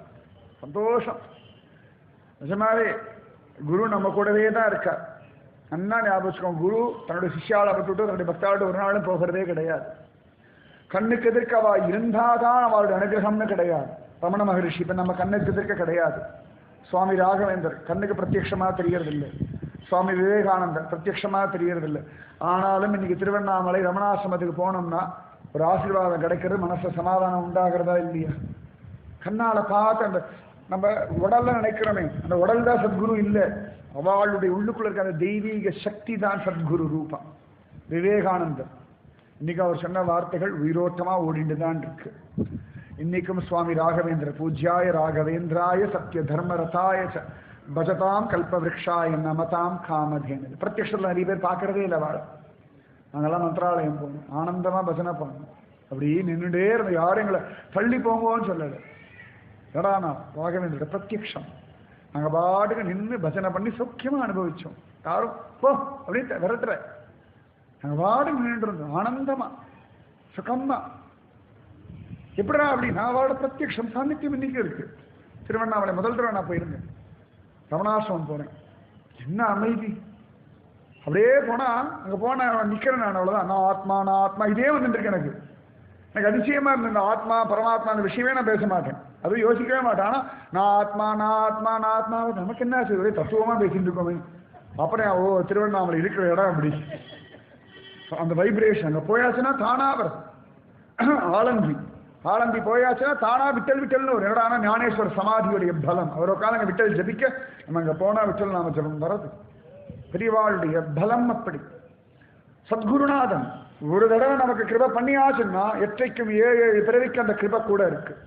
தனித்தனியா ஒவ்வொன்றுத்துக்காக கிருபை வாங்கிக்க வேண்டிய அவசியமே இல்லை. இதுக்கு தனியா ஆசீர்வாதம், அதுக்கு தனியா ஆசீர்வாதம் இல்லை. ஒரு தடவை பார்த்து நன்னாரு ரெடி ராதே கிருஷ்ணா ரெடி ஜெய் ஸ்ரீராம் ரெடி நாராயணா ஏதாவது ஒரு நாமத்தை சொல்லி ஆசீர்வாதம் பண்ணாம எற்றைக்கும் 7 பிறவிக்கும் வம்சத்துக்கே அது ஆசீர்வாதம். நன்னா ஞாபகம் வச்சுக்கோங்க. அவ்வளவு வசதி அந்த ஆசீர்வாதங்கள்லாம். இப்ப நம்ம ஜியர்லாம் போய் சேவிக்கிறோம். இல்லாடி இப்ப கூட சத்சங்கத்துக்கு நான் வந்துட்டு இருக்கேன், கார்ல வந்துட்டு இருக்கேன். அப்படி இறங்க போறேன், அப்ப ஆழ்வார் எம்பெருமானார் ஜியர் போன் அந்தாச்சா தூத்துக்குடி இன்னிலிருந்து உபன்யாசமா நினைச்ச ஆசீர்வாதம் ஆசீர்வாதம் போன்ல அவர் கூப்பிடுறாரு. என்ன அவசியம் இருக்கு? பேர்பட்டவர். அவரோட 60 நிமிஷத்துல நாங்கள்லாம் போயிருந்தோம். நான் ஒரே நாள் வந்துட்டு அப்படியே கிளம்பி போயிட்டேன். எத்தனை ஆச்சரியம், எவ்வளவு சௌலபியமா பழகிறேன். எல்லா செய்ய நிறைய செய்ய நான் பார்த்துருக்கேன். சொல்ல பெரியவா அவள்லாம் நம்மள அபிமானமா வச்சுட்டு இருக்கிறதே பெரிய பாக்கியம். அந்த அபிமானம் நமக்கு பெரிய பெரிய விஷயங்களை சாதிச்சு கொடுக்கறது.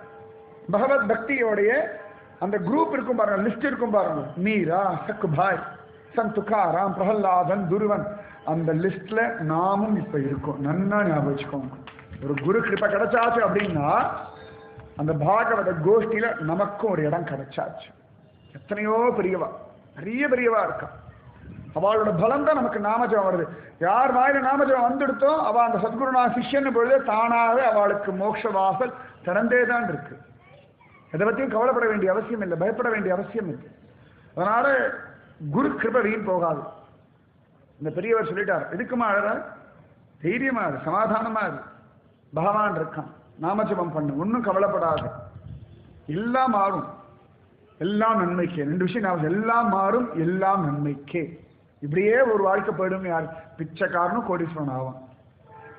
எது வேணாலும் மாறும். வாழ்க்கையில மாறாததுன்னு எதுவுமே கிடையாது. நன்னா ஞாபகம் வச்சுக்கோம். சில பேருக்கு அது நம்பிக்கையினாலும் தற்கொலை பண்ணிட்டுறா. தற்கொலை பண்ணிட்டதுனால வாழ்க்கை கிடைக்க வேண்டிய லாபத்தை அவளே நஷ்டப்படுத்திக்கிறான். நம்மளே மனசுக்குள்ள அழுது புலம்பிண்டு நமக்கு வரக்கூடிய நல்லவைகளை பார்க்காம இருக்கும். கொஞ்சம் மனசை லேசா விட்டுடுங்க. சுத்தி வரை எவ்வளவு நல்லது நடக்கிறதுன்னு தெரியும். நல்லது நமக்கு நடந்துட்டு இருக்கு.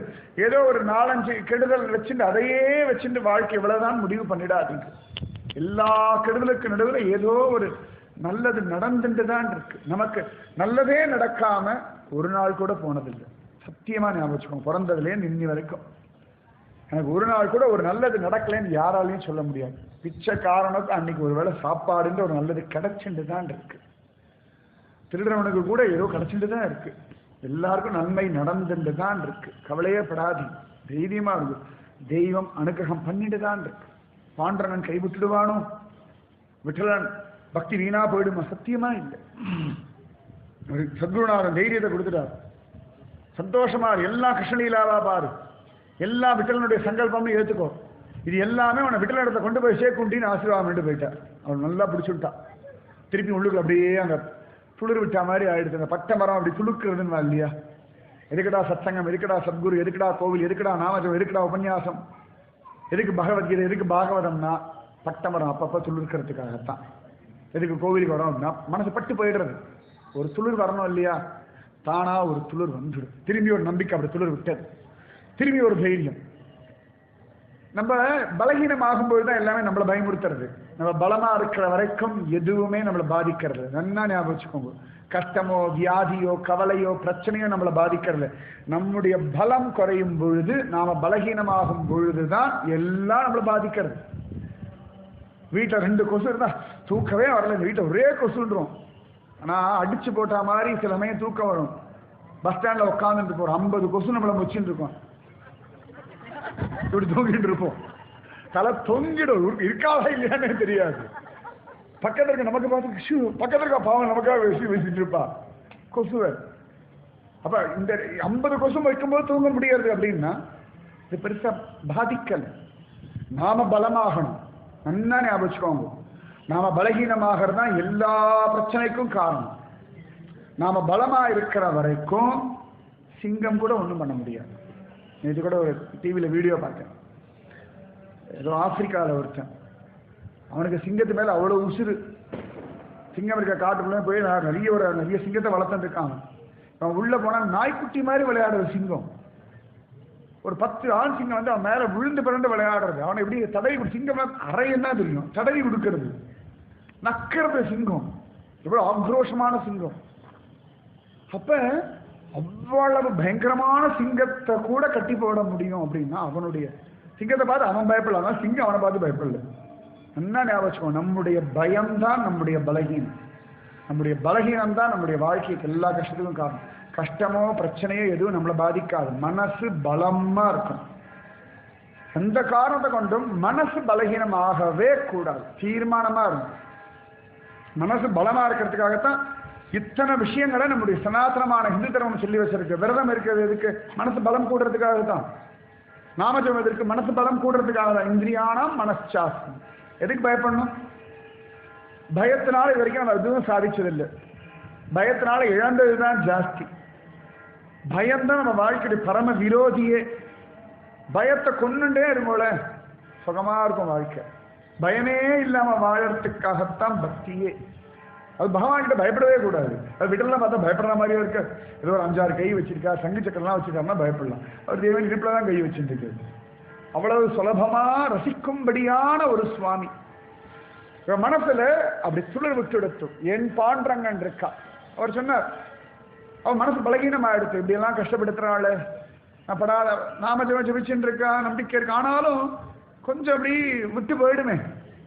குரு வந்தவொடனே எனக்கு விட்டுல நான் பார்க்கணும், நான் பண்டரிபுரம் போகணும், இந்த லட்சியம் திரும்பியும் அப்படி மறைஞ்சு போன லட்சியம் திரும்ப அப்படி எழுந்து நிக்கிற நம்பிக்கை துளிர் விடுறது. திரும்ப நம்ம அடைய வேண்டிய ஒரே லட்சியம் பகவான். நல்லா ஞாபகம் வச்சுக்கோங்க. மற்ற எது வேணா எப்படி வேணா நடக்கட்டும். இப்போ ட்ரெயினில் வரும். இன்னைக்கு நான் ட்ரெயினில் வந்துட்டு முத்துநாக எக்ஸ்பிரஸில் அது வருது வருது வருது வருது வருது வருது வருது. அழகா பொறுமையாக ஒரு 8 வந்து சேர்ந்துட்டு வச்சுக்கோங்களேன். 6:45 வர வேண்டிய வண்டி மீள விட்டாங்க வந்து போட்டாச்சு. முக்கியமாக நிற்கிறார். நான் மீள விட்டா வந்துட்டே நான் குதிக்கவா முடியும், போக மாட்டேன்னு கதறவா முடியும். சரி போகிற வரி போட்டோ உட்காந்துட்டு அவ்வளோதான். என்ன பண்ண முடியாது? லட்சியம் இங்கே இறங்கணும். லட்சியம் வந்தாச்சு, தானா நடக்கிறது இல்லையா? நான் டென்ஷன் ஆகியோ, நான் கத்தியோ, நான் புலம்பியோ ஒன்றும் ஆக போகிறதில்ல. நான் போய் டிரைவருக்கு போய் கத்தி காதி வண்டி எடுக்கிறியா இல்லையா அப்படின்னு சொல்ல முடியுமா? அரெஸ்ட் பண்ணி உள்ளே வச்சிருவா. டிரைவரை ஃபோன் பண்ணி திட்ட முடியுமா? சில விஷயங்கள்லாம் நம்ம கை மீறி நிறைய இருக்கு. நம்ம யதார்த்தமாக வாழ்ந்துட்டு போனா போதும். உங்கள் வாழ்க்கைக்கு என்ன ஒன்று நடக்கிறது நடந்துட்டு போட்டோமே. பகவான் இருக்கான், பகவான் இருக்கான். நிதானமாக அடங்கும். சுவாமி நமக்கு நல்லது பண்ணணும் ஒரு பிடிவாதத்தோடு இருக்கா. அதையும் கெடுக்கணும். சரி ஏதோ நன்மைக்கு விட்டுடுங்க. மனசே நடக்கலையா, அப்போ இதை விட பெருசாக நடக்கணும். நடக்கவே இல்லையா, அப்போ இதை விட பெருசாக நடக்க போகிறது. அவ்வளோதான். தெய்வத்துக்கு அப்படி ஒரு பிடிவாதம் இருக்கிற வரைக்கும் நம்ம பயப்படவே வேண்டாம். நமக்கு நல்லது பண்ணியே தின்னணும்னு ஒரு பிடிவாதம் அவருக்கு இருக்கும்போது நம்ம ஏன் கவலைப்படணும்? ஜாலியாக இருக்க வேண்டியது தானே, சந்தோஷமாக இருக்க வேண்டியது தானே. இவன் மனசில் பார்த்தா எனக்காக என் விட்டலன் இருக்கு, அவனுக்காக நான் வாழணும். வாழ்க்கையிலிருந்து தோற்று போகிறதுக்கு செத்து போகிறதுக்கு 1000 காரணம் இருக்குன்னா வாழறதுக்கு ஒரே காரணம் தெய்வம் இருக்குது. அதுக்காக வாழணும். செத்து போகிறதுக்கு 1000 காரணம் சொல்லலாம். வாழ்க்கையை வெறுத்து போகிறது 1,00,000 காரணம் சொல்லலாம். வாழறதுக்கு நான் ஒரே காரணம் சொல்கிறேன். நம்ம வாழணும்னு ஒருத்தனை எனக்காக ஒரு ஜீவன் எங்கிறதான்றோம். ஒரு பரமாத்மாவே எங்கிறோம். நம்ம வாழணும்னு ஒரு ஜீவன் எங்க வேண்டாம்.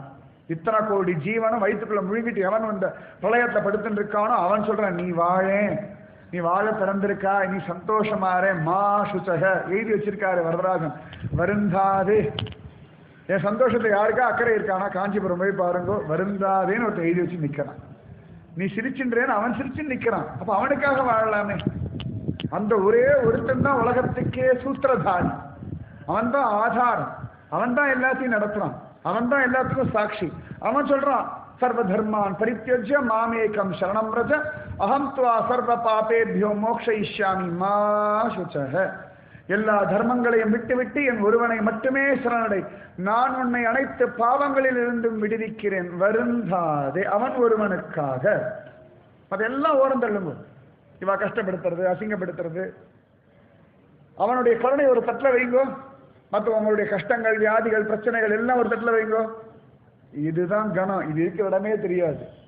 இந்த கருணைக்கு முன்னாடி இது ஒண்ணுமே இல்லை. குழந்தை அடிபட்டுறது, ரத்தம் வர்றது, வலிக்கிறது. ஆனா அப்பா அம்மா தடை ஒண்ணும் இல்லைன்னு கண்ணத்தை தொடச்சு கொடுத்தோன்னு ஏன் சிரிக்கிறது ஒரு க்ஷணத்துல. ஏடான்னா இந்த அன்புக்கு முன்னாடி அந்த வலி இருக்கு. ஆனா அது இங்க பாதிக்கல. வலி அதுக்கு முன்னாடி பாதிச்ச வலி இப்ப அம்மா கட்டி பிடிச்சி தடையில கொடுத்தவொடனே ஒண்ணும் இல்லை குழந்தை, எல்லாம் சரியா போயிடும், விடு. அம்மா சமாதானம் சொல்ல. அப்புறம் அம்மா போய் அழுவா, பாவம் அப்படின்னு. ஆனா அதுக்கிட்ட தைரியமா ஒண்ணும் இல்லை விடு. அப்புறம் டாக்டர் ஒண்ணும் இல்லை அப்படின்னு இதுகிட்ட சொல்லும்போது ரொம்ப தைரியமா பேசுவா. ஆனா அதுக்குள்ள ஒரு நம்பிக்கையை, ஒரு உத்வேகத்தை, ஒரு சக்தியை கொடுக்கறது இல்லையா? தெய்வம் இருக்கு. நம்ம யாருக்காக வாழறோமோ இல்லையோ தெய்வத்துக்காக வாழணும். தெய்வம் நமக்காக இருக்கு, அவ்வளவுதான். ஒவ்வொருத்தருக்கும் அவாவோட தெய்வம் இருக்கு. அப்போ வாழ்ந்துட்டு போவோமே. சக்குபாய் முடிவு பண்ணிட்டா, என் பாண்டவனுக்காக நான் வாழறேன். நான் நாளைக்கு வாழ்ந்தேன்னா நாளைக்கு பாண்டவனை பார்க்கலாம்.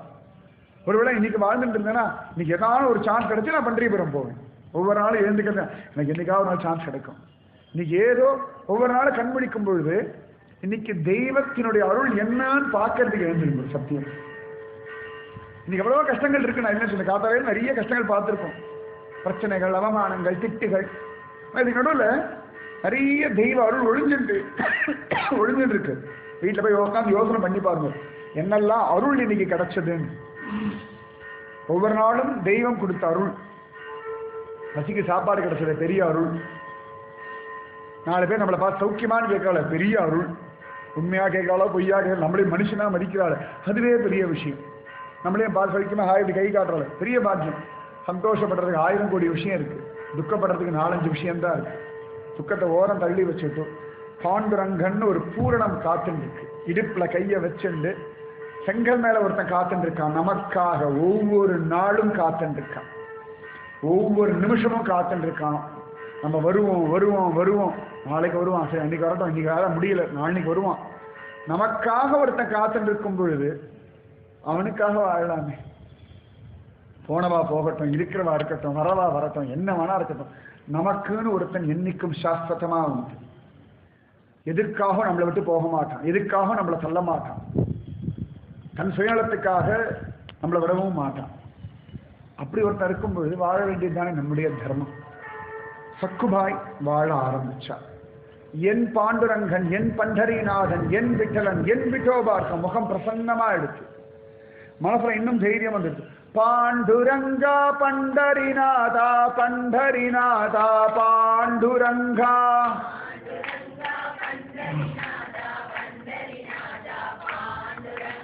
பாண்டுரங்கா பண்டரிநாதா பண்டரிநாதா பாண்டுரங்கா,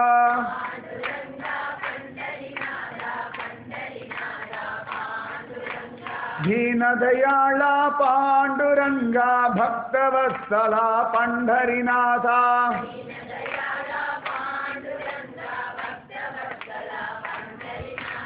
पांडुरंगा पंढरीनाथा पंढरीनाथा पांडुरंगा,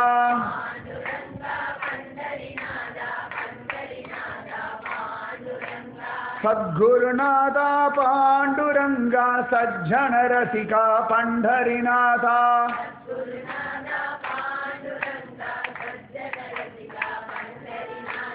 सद्गुरुनाथा पांडुरंगा सज्जन रसिका पंढरीनाथा,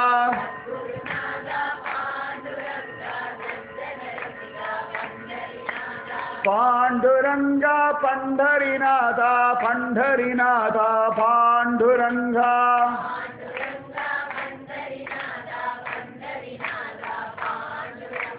पांडुरंगा पंढरीनाथा पंढरीनाथा पांडुरंगा,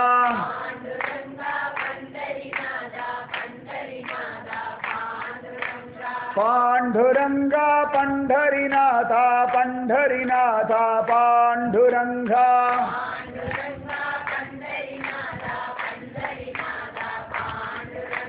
அந்த சந்தோஷத்தோட வாழ ஆரம்பிச்சா.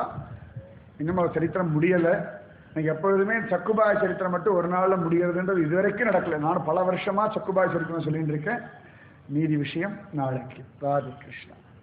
राधे कृष्णा कृष्णा राधे राधे कृष्णा कृष्णा राधे राधे कृष्णा कृष्णा राधे राधे कृष्णा कृष्णा राधे.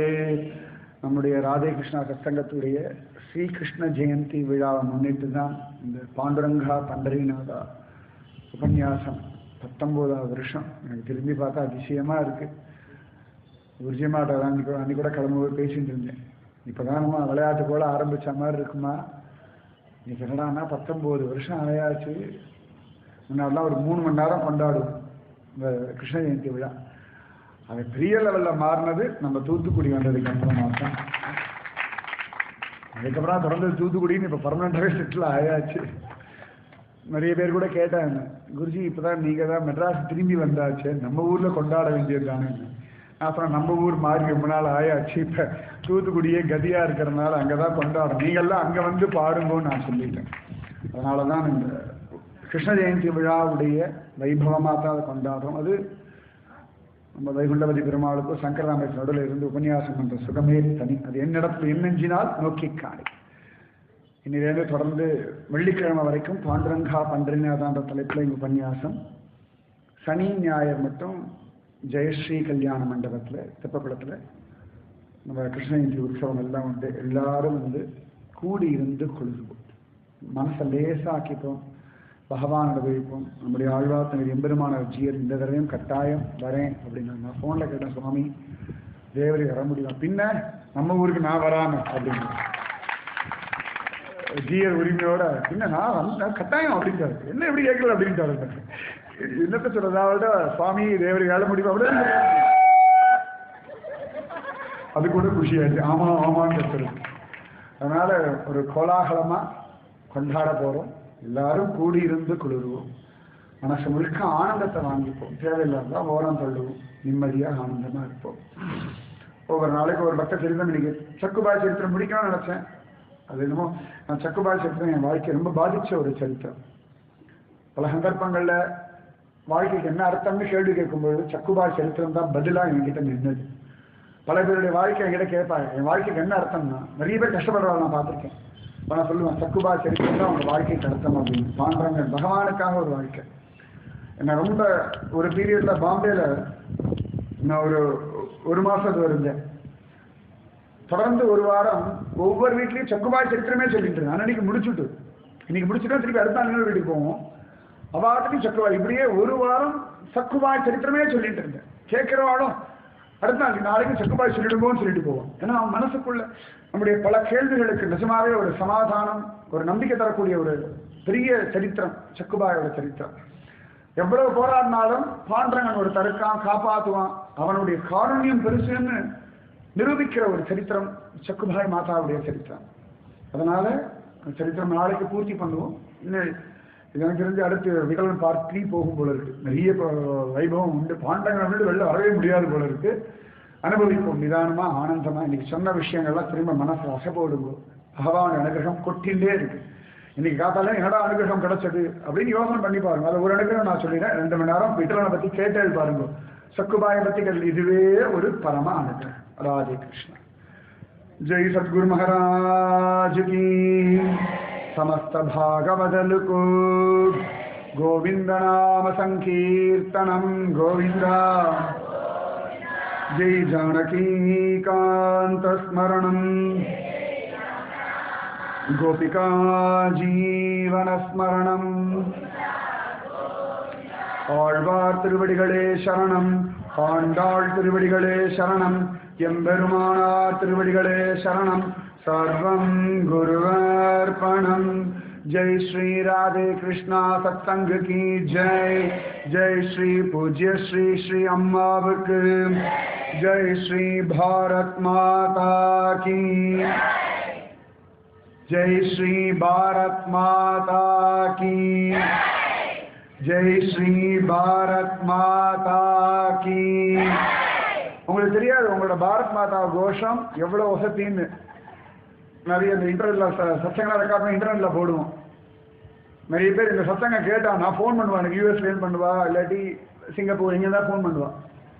பாரத் மாதா கி ஜெய் அப்படின்பா. நானே கேட்பேன் தூத்துக்குடி சத்சங்கமான்னு. ஆமா அப்படின்பா.